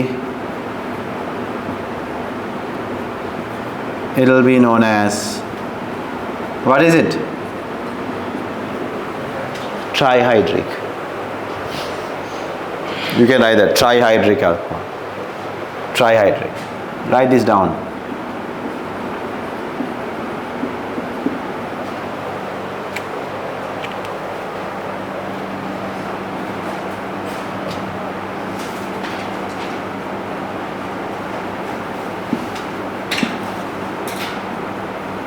Write only this, Write only this. Don't write the one that I'm currently writing.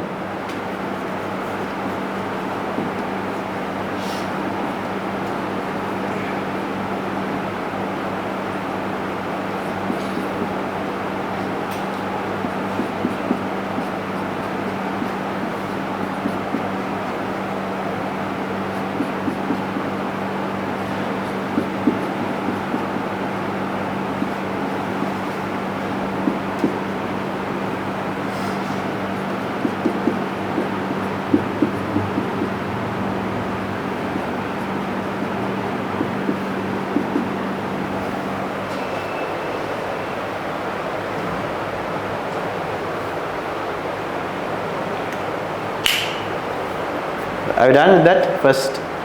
Did you write these ones? Then the next sentence write, monohydric alcohols can be classified into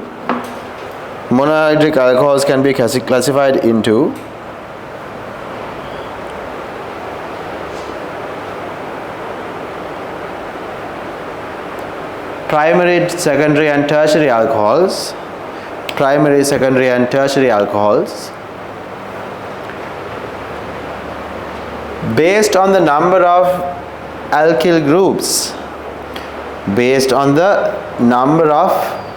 alkyl groups, attached to the carbon bearing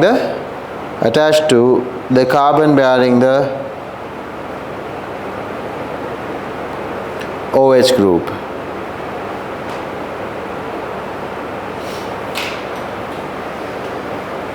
Is that clear?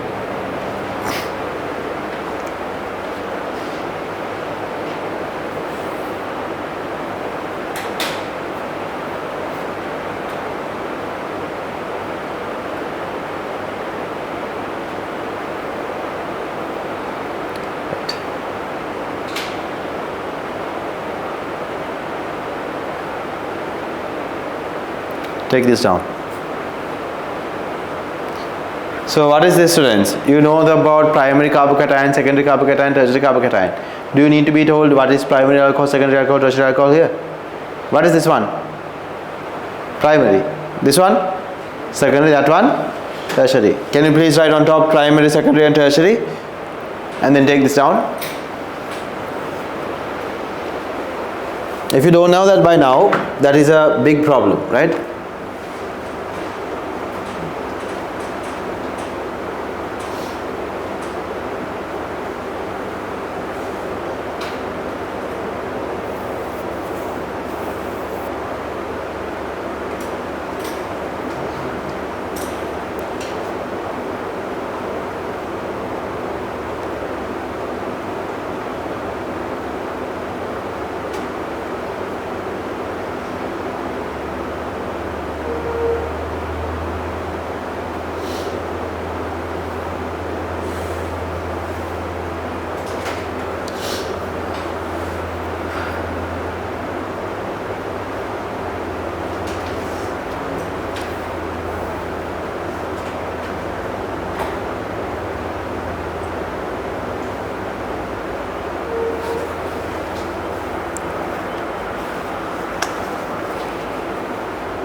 Anyway, so write the next part, physical properties.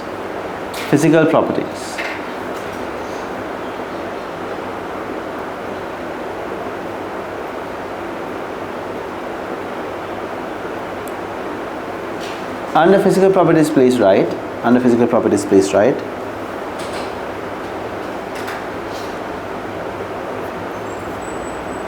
Alcohols are capable of having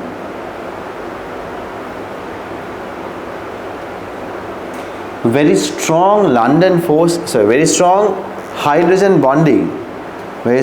hydrogen bonding between two molecules.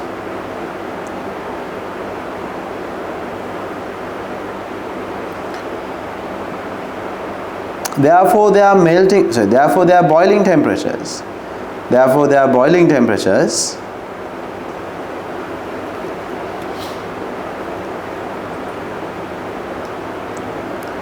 become relatively higher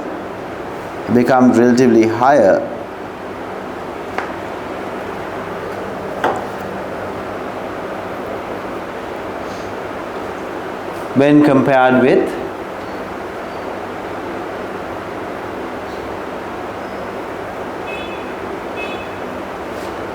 alkanes with a similar number of carbon atoms. Alkanes with a similar number of carbon atoms. So these guys will have a bit of a higher melting temperature, students. Something to keep in mind.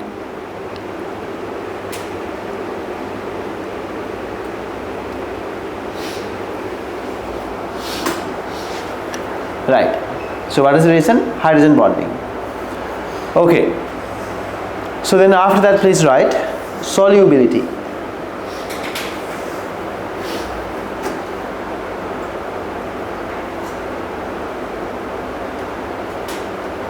First point, due to the OH group present in alcohol,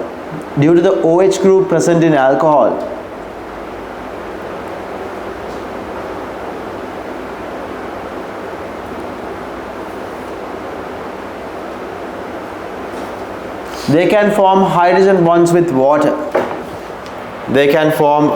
bonds with water.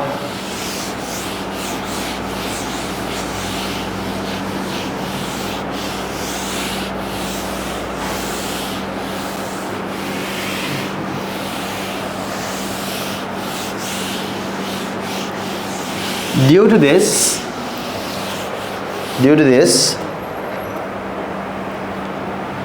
smaller molecules of alcohol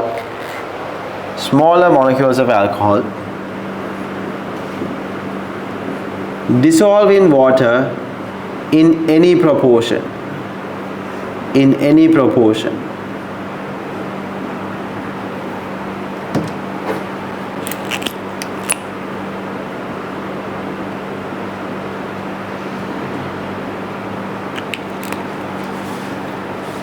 However,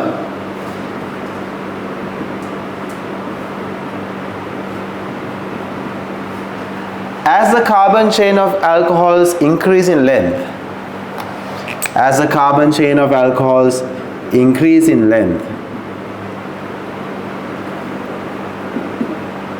solubility of alcohols decreases.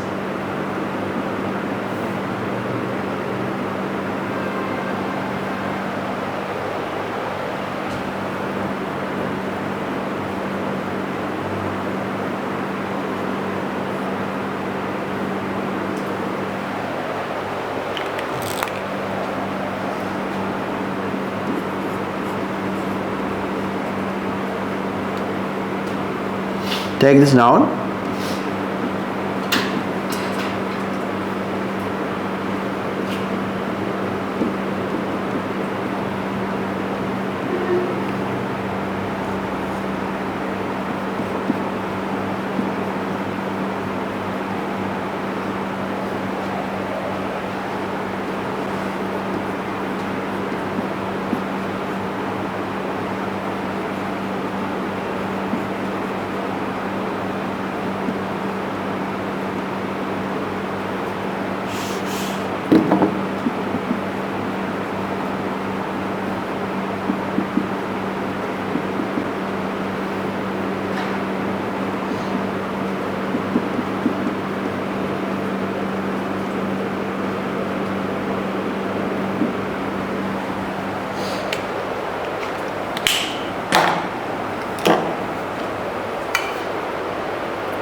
Is that clear? Are we done? Can we write a small sentence after this? Write down the first three members of the monohydric homologous series. First three members of the monohydric homologous series dissolve in water in any proportion. Dissolve in water in any proportion.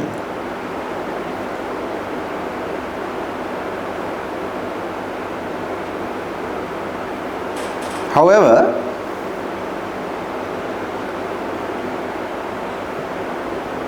as the number of carbon atoms increase in the alcohol, solubility gradually decreases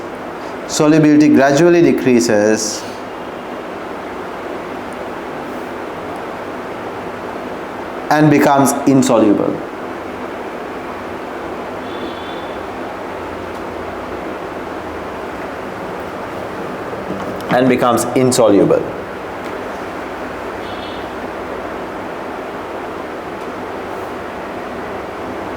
Right, so very large alcohol molecules with really high number of carbon atoms can eventually become insoluble. But most of the carbon, what happens is, as the carbon atom number increases, the solubility decreases. At one point we can argue it becomes, so that if the alkyl group is so long, the alcohol becomes insoluble. Is that clear? But most of the alcohols that we have here, usually up to about octane, they are not becoming insoluble, but they become very less soluble, right? Very small amounts eventually will dissolve in water. Is that clear? Now when it comes to, now let me explain to you what we say in any proportion. For example, if you take ethanol, we'll start with methanol. Methanol has only one carbon. No? If you add methanol, if you take 100 milliliters of water and add methanol, you can keep adding methanol, keep pouring methanol into the 100 milliliters of water, all will dissolve. How do you know that it dissolves? Because if it doesn't dissolve, there will be layer separation. Right? So when you keep on adding methanol, it will dissolve and there's no layer separation, only one layer is observed. If you take ethanol and if you add ethanol, again you will see no layer separation, only one layer will be observed. If you take propanol, if you add propanol, you can keep adding propanol, it will dissolve, one layer will be observed. But when you start to add butanol, right, that's a fourth member of the monohydric alcohol family. So you take butanol, you add butanol. Initially the amount that you are adding dissolves in water, no problem. If you keep on adding butanol, at one point you will see the added butanol does not dissolve. There will be two layers, butanol layer and water layer. Right? If you keep on adding more, the butanol layer will increase in size, the water layer will remain the same size. They won't dissolve. Is that clear? Because we have dissolved as much as possible, much butanol as possible in the water layer. No more butanol can be dissolved. Is that clear? There's a limit to what water can dissolve when it comes to butanol and every other alcohol going forward from there. Is that clear? So when you go down from butanol to pentanol, hexanol, heptanol, their solubilities decrease down the group. Is that clear? So heptanol and all that will be less soluble compared to butanol. Understood? Only tiny amounts of it actually dissolves in water. The rest will remain as undissolved layer. Right? So is that clear? Right. So now with that we will move on to reactions. Take down a new heading, reactions of alcohol. Reactions of alcohol.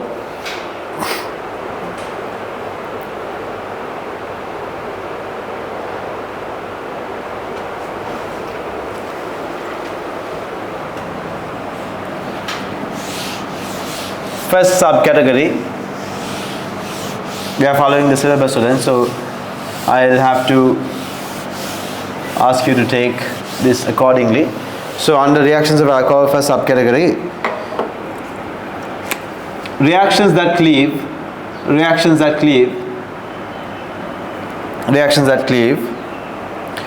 the OH bond.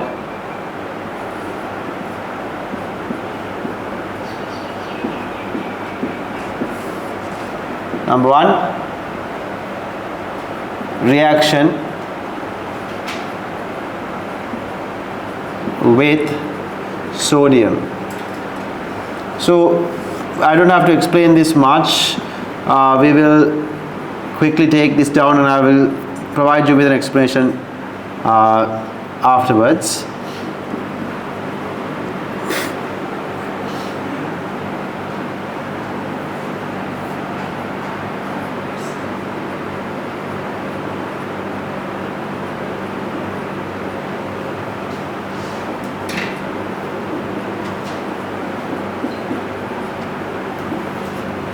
Take this down.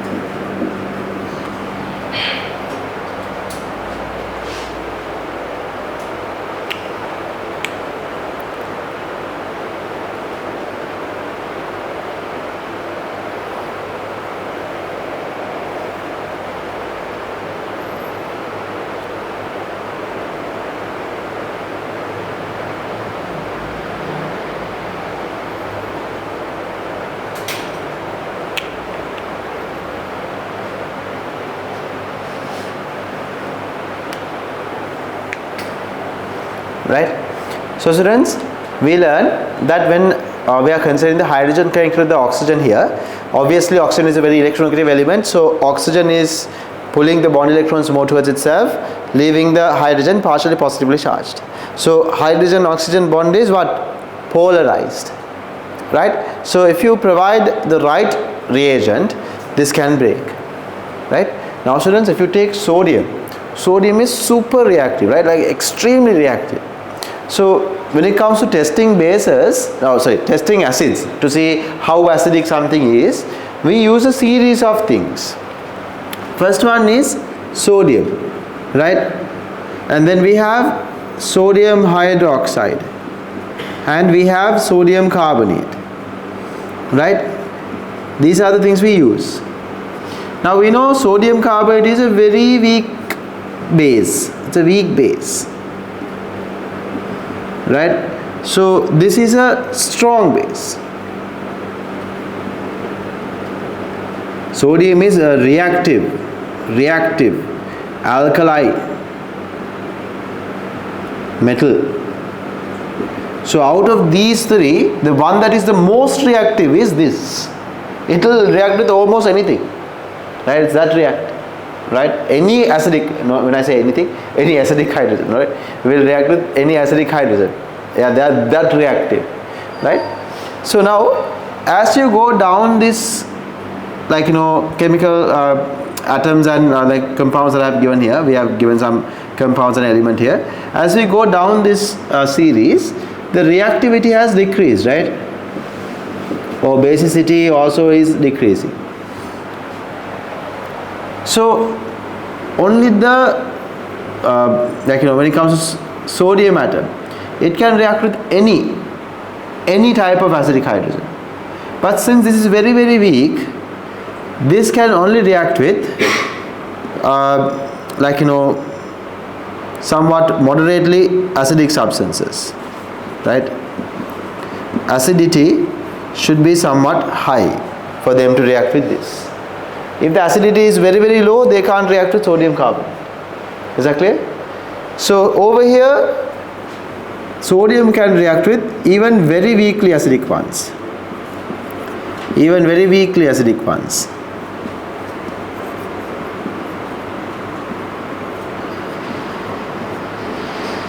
Very weakly acidic hydrogens can react with sodium. So what happens is, the very weakly acidic hydrogens can react with sodium, but the very weakly acidic hydrogens can't react with sodium hydroxide and this. Is that clear? Then we have moderate acidity. Don't take this down now itself. I'll talk about it again under phenol as well. When we are learning about phenols also we talk about this. then I'll explain this further. Moderate acidity. So if the acidity is somewhat higher, not very very weak, they can react with both sodium and sodium hydroxide. Is that clear? If the acidity is significantly high, right, considerable, like carboxylic acids have H pluses, that automatically leaves into water as H plus, right? It is somewhat higher in acidity, carboxylic acids. They can react with sodium hydroxide, sodium carbonate. Why? Now this is very weakly basic. Even with a weak base, even with a weak base, carboxylic acids can react. Is that understood? But weakly acidic hydrogen, can it react with this? No, it's not going to be reactive enough to react with this. Do you understand? Now for example, students, if you think about this, imagine you are someone who doesn't like to go out at all, like you hate going out, right? So you are very weakly extroverted, right? Very weakly extroverted. So, or we can say you are introvert, right? So anyway, for the sake of this example, imagine you are someone who hates going out, you want to stay home. Now imagine if your parents want to somehow ask you to go socialize, be with your friends a bit, then you have to find a friend who's extremely capable of taking you out or going out and mingling with other friends. If your friend is someone who's extremely extroverted, then they will come and say, you know what, you are coming with me, I'm going to take you to socialize with our friends. Is that clear? So if you are very introverted, you need a very extroverted friend to come and take you out. Imagine your friend is also very introverted. Then what happens? You both will stay at your homes, very rarely talk, but you are still friends, right? Still friends, but very rarely talk, very rarely will go out also. Do you understand? So nothing will happen usually. So if you want to go out of the house, then you need to come across someone who is very very extroverted, right? Just like that. Sodium is extremely reactive. So since sodium is extremely reactive, it can react with any type of weakly acidic hydrogen. Weakly acidic, moderately acidic, or completely acidic hydrogen will easily react with this. But weakly acidic hydrogens will not be able to react with sodium hydroxide or this, because these guys react only with somewhat of a higher acidic hydrogen. Is that clear? So if you add sodium here, since now in the previous example I give you, why are you going out? Because you are like an extrovert, or your friend is an extrovert? Because your friend is an extrovert. Here also this reaction takes place not because this hydrogen has a great acidity. This reaction takes place because the reactivity of sodium is extremely high, right? So if you take away sodium and put sodium hydroxide here, are we going to see a reaction with this? No, right? Sodium hydroxide is not as reactive as sodium, right? And this hydrogen here is not a strong acidic hydrogen. It's a very weakly acidic hydrogen. The very weakly acidic hydrogens can't react with sodium hydroxide. Is that clear? But it can react with sodium. Do you understand this now? Right? So because of that, students, now this part I will explain this, and I will give you a note on this under phenols, because we learn about phenols and under carboxylic acids as well. So but I'll give you the note under phenols. We'll have to come to that point. Okay? Otherwise right now you are just in the initial parts of alcohols. I'll talk about phenols and give you that complete note. So write down under this, the hydrogens in alcohol, the hydrogen connected to O, hydrogen connected to oxygen in alcohol,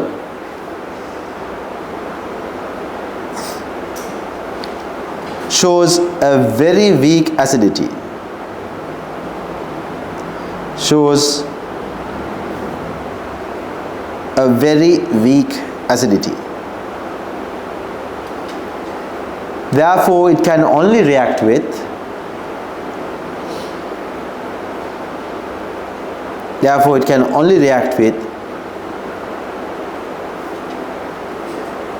sodium to release hydrogen. Therefore, it can only react with sodium to release hydrogen. Otherwise, the release of hydrogen will not take place with any other base. Therefore, they will only react with sodium to release hydrogen. Clear? You can write as a new sentence. It will not show reactions with. It will not show reactions with sodium hydroxide. It will not show reactions with sodium hydroxide.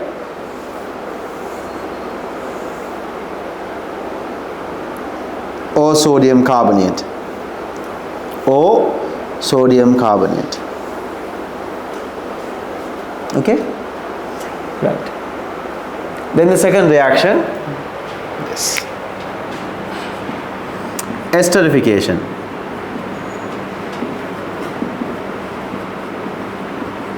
Write this sentence, write this word, esterification, second reaction. So we are under the same subheading, OH bond cleavage. The next one is esterification.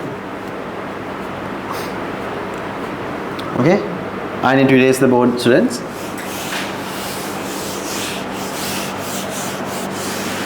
Can write.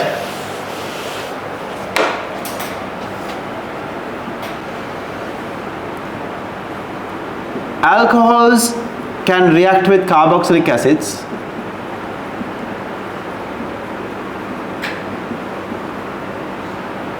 in the presence of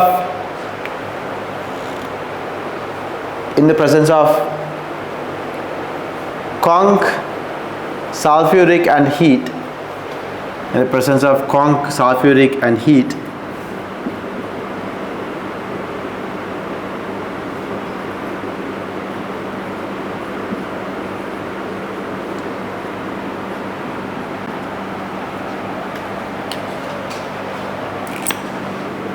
to produce an ester. To produce an ester.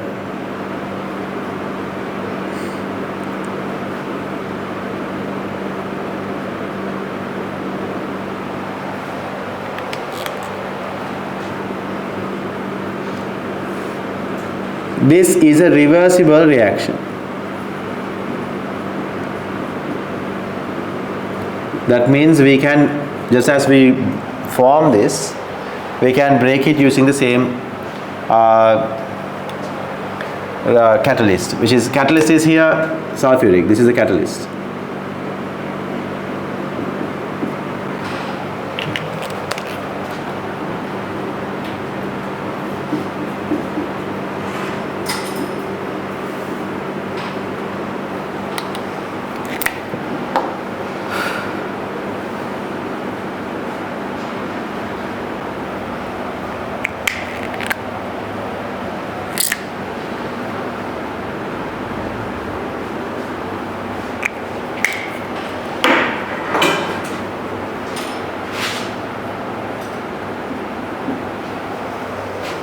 Right, can you please take this down?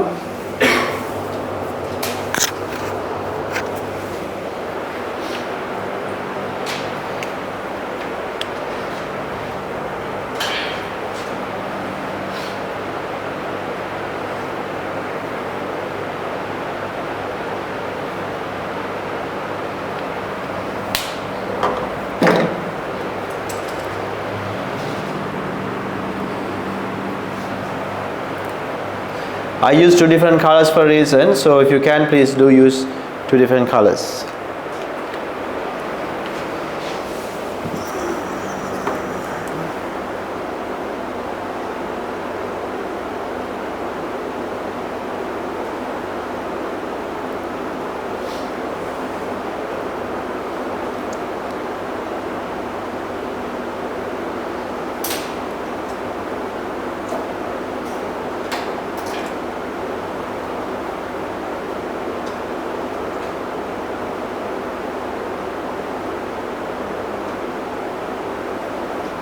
Done?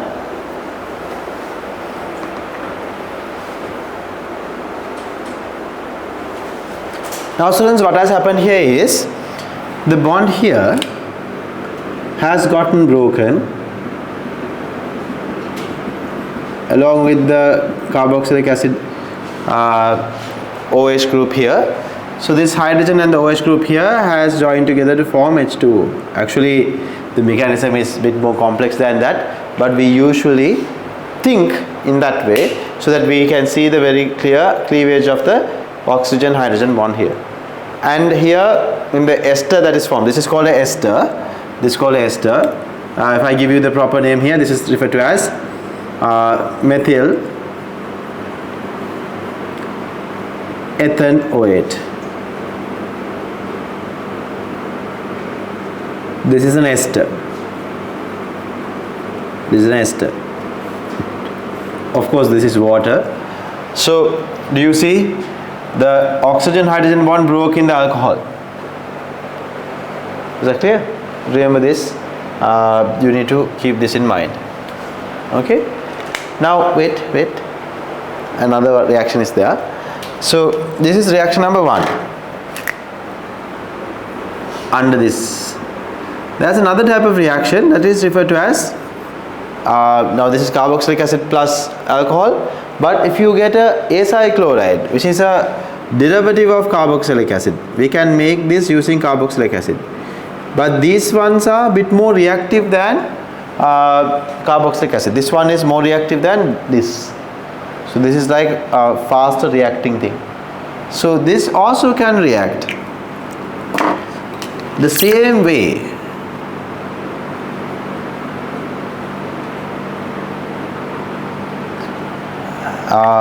But we don't need a catalyst here. We don't need a catalyst here. We can directly form CH3, C double bond O, and then we have OCH3. Apart from that, we are going to be forming an HCl. Right, we are going to be forming an HCl. So same thing, same product, right? So this one is more reactive.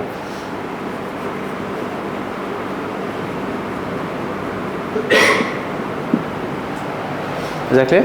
This is referred to as acyl chloride. Acyl chloride, right? More reactive, I will write acyl chloride.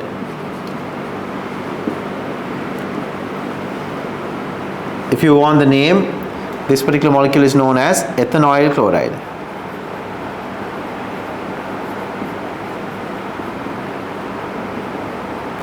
This is called ethanoic acid.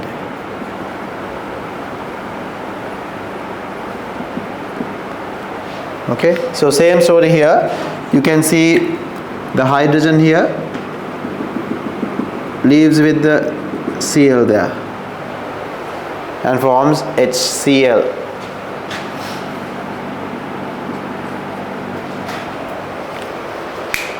Copy that down as well. So that's another type of reaction that cleaves the oxygen hydrogen bond, esterification.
Right. So we are done with that section, students. So I would like to finish today's class with a small question. Right? Shall we take down a small question? Write a small question down. So here, under this, there's no additional detail that I need to give you here, students. I think it is self-explanatory, right? So what you saw here is basic reaction. I gave you the introduction to this esterification before you took down the equations, right? So there's no additional thing to be said there. These are referred to as condensation reactions as well. Maybe we'll write that down. Write that down. This is referred to as a condensation reaction. This is referred to as a condensation reaction.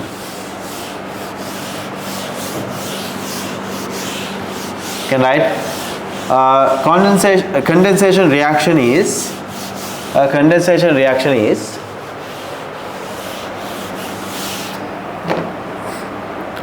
reaction where condensation reaction is a reaction where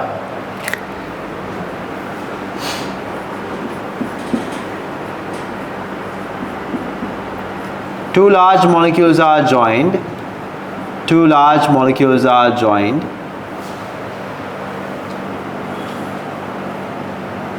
produce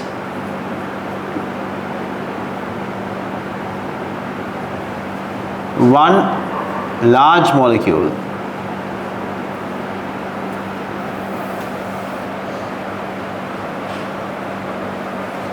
while releasing a smaller molecule.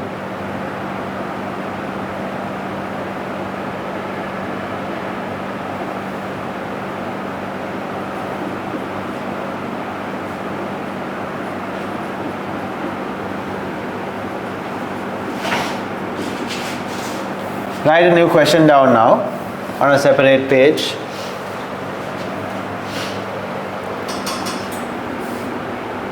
Complete the following conversion using only the reagents given in the box below.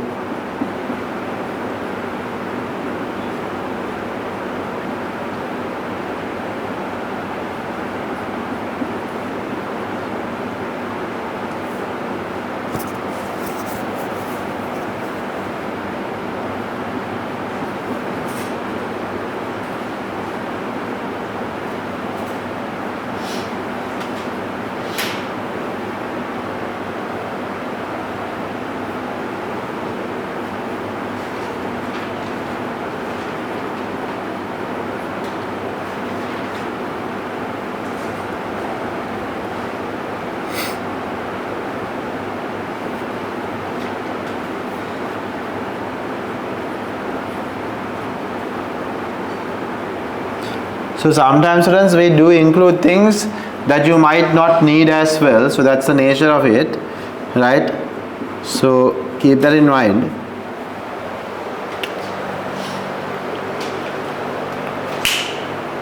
So using only the things that are given there, can you please complete this?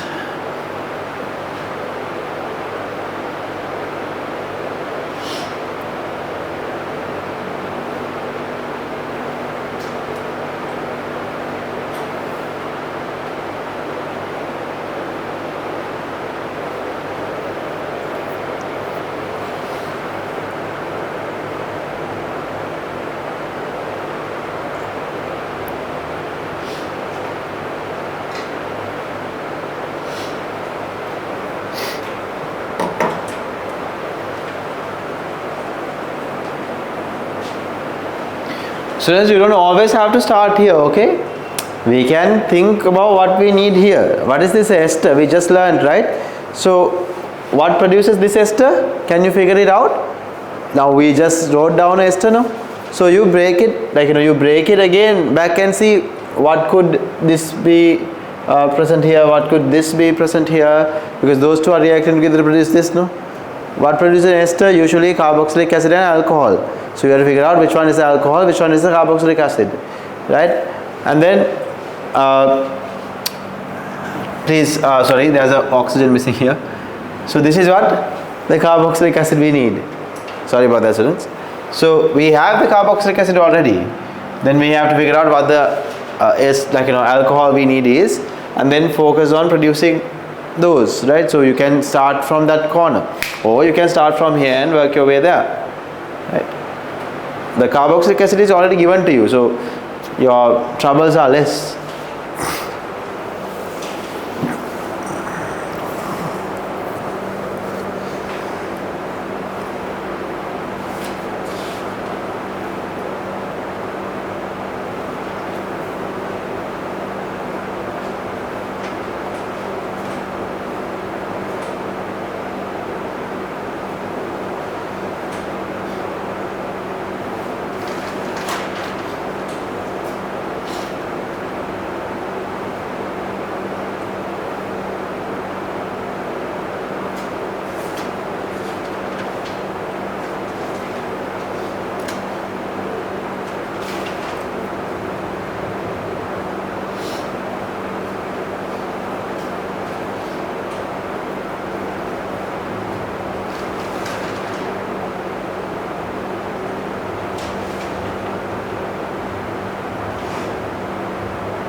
Is there anyone who has gotten this? Such a simple thing, students. You have to now learn these tricks, okay? So with each conversion we have done today, I have taught you a trick, right? So we learned about how to change positions of a double bond. we learned about how to create a triple bond. And what else did we learn? Right? We learned about how to make a nucleophile out of a terminal alkyne. Right? So then how to attach that nucleophile into alkyl halide. Right? So we learned about these today through reactions that we have done.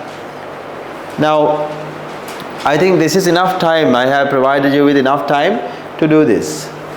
Can someone tell me what will be the first observation here? We'll start, students. We'll start the discussion now. Tell me the first observation here. What do we see here? We can see here that there is a ester. So what can we do? How can we produce the ester? We can add conc sulfuric, which is provided to you here. We can get that by reacting what? One of the carboxylic acids is given to us, right? Carboxylic acid is given to us. What should be the alcohol here, students? How did we attach this section to the carboxylic acid? We have the alcohol. So this entire part is alcohol. We are missing only the hydrogen, because hydrogen and oxygen bond was cleaved. No, we learned about it earlier. So here, if you break, forget about this section of the molecule, the rest of the molecule came from alcohol. So I can write that CH2, CH2, CH3. So the only part missing here is the hydrogen. Now we have the alcohol. Is that clear? This is the alcohol we need to produce.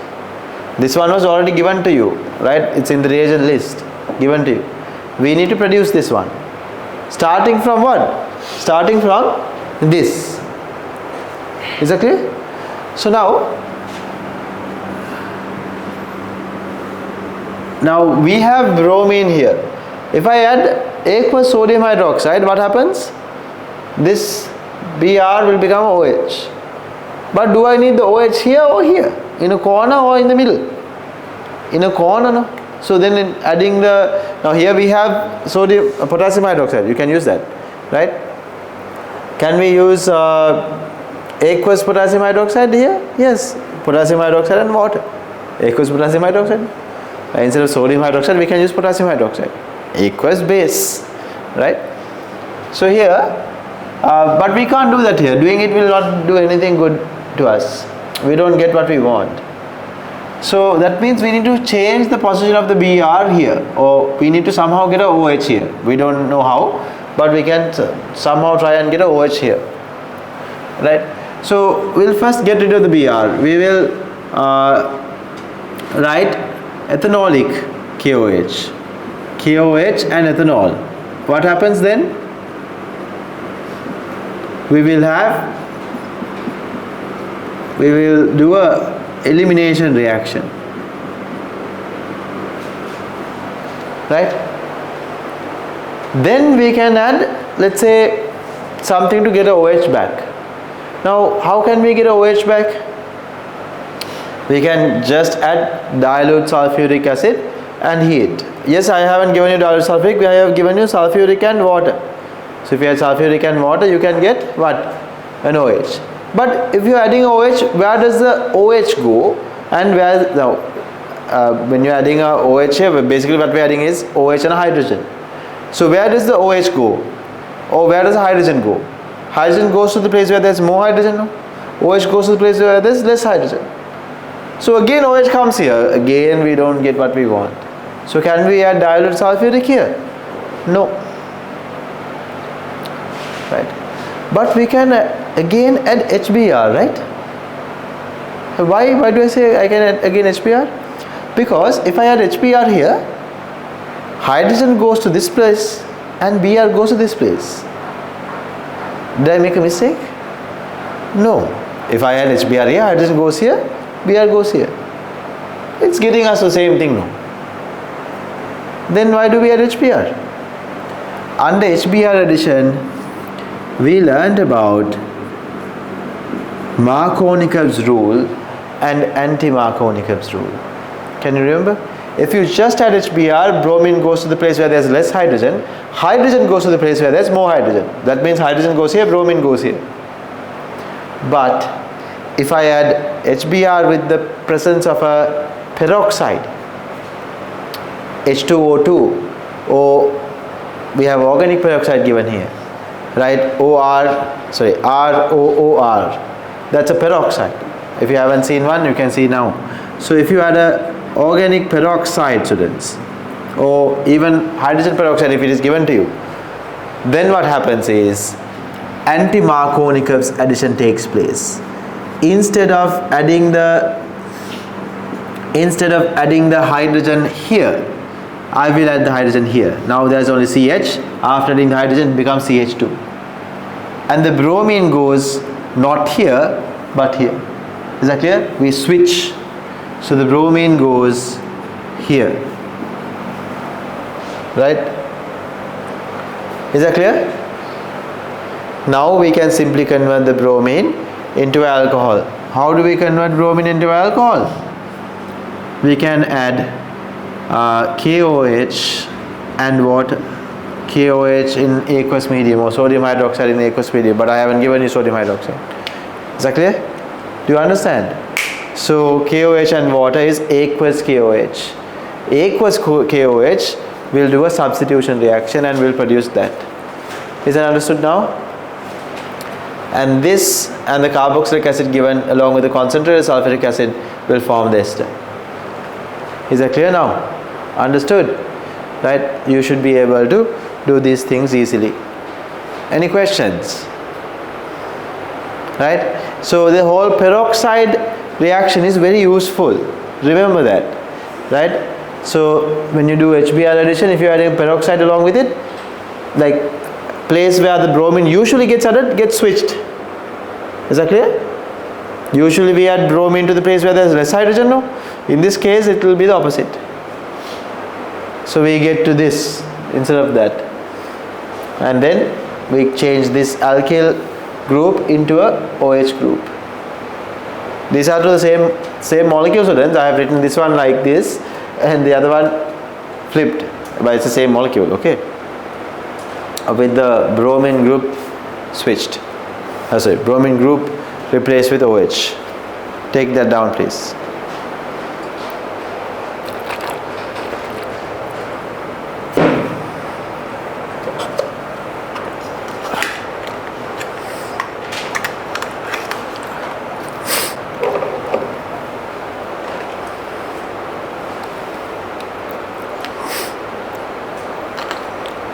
Now, when it comes to organic chemistry, the more you do conversions with, like, at home or with me, the easier it will become for you, right? For example, when you go first to a location, let's say when you first went from your home to CCG here, came to CCG for the first time, right? Imagine you were not very familiar with the roads. You had to take a few buses and you came here. The very first day was difficult, right? So, but when you came here a couple of times, it's like very easy for you now. But not only around CCG, now you have gone to other places around here as well. So you know how to go to other places around this area as well. Right? It came with our practice. So you became familiar with this. So the more conversions you do, the more you remember very specific reactions, like the ones that we just did, like position changing of bromine from one place to the other, position changing of double bonds from one place to the other, right? Formation of triple bond starting from a double bond, right? These kind of things are very simple going forward. Okay, don't forget the conversions we have done today. I will be doing a few more next week. Okay, next week I'll keep one whole session separate for conversions. We'll do theory, we'll cover up to carboxylic acids, right? And then we'll do conversions. Is that clear? So next week we are planning to start a little early. Let's go from what time do you want to start?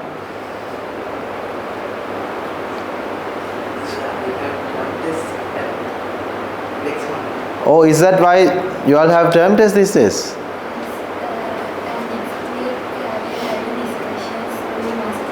Oh my goodness. So we've been okay, fine, it's okay. So I do understand this is the last couple of weeks of school, right? So last couple of weeks, right? I think you are getting holidays after that. So okay, I will skip next week as well, but definitely we need to have, from there onwards I'll have every day bit longer session students, otherwise I want to get certain things done and it will be difficult for us, right? It doesn't have to be early in the morning onwards, even I don't know, from around 12 onwards at least we will start to have a session going forward. That is a must. Okay, so we'll stop here. Any questions?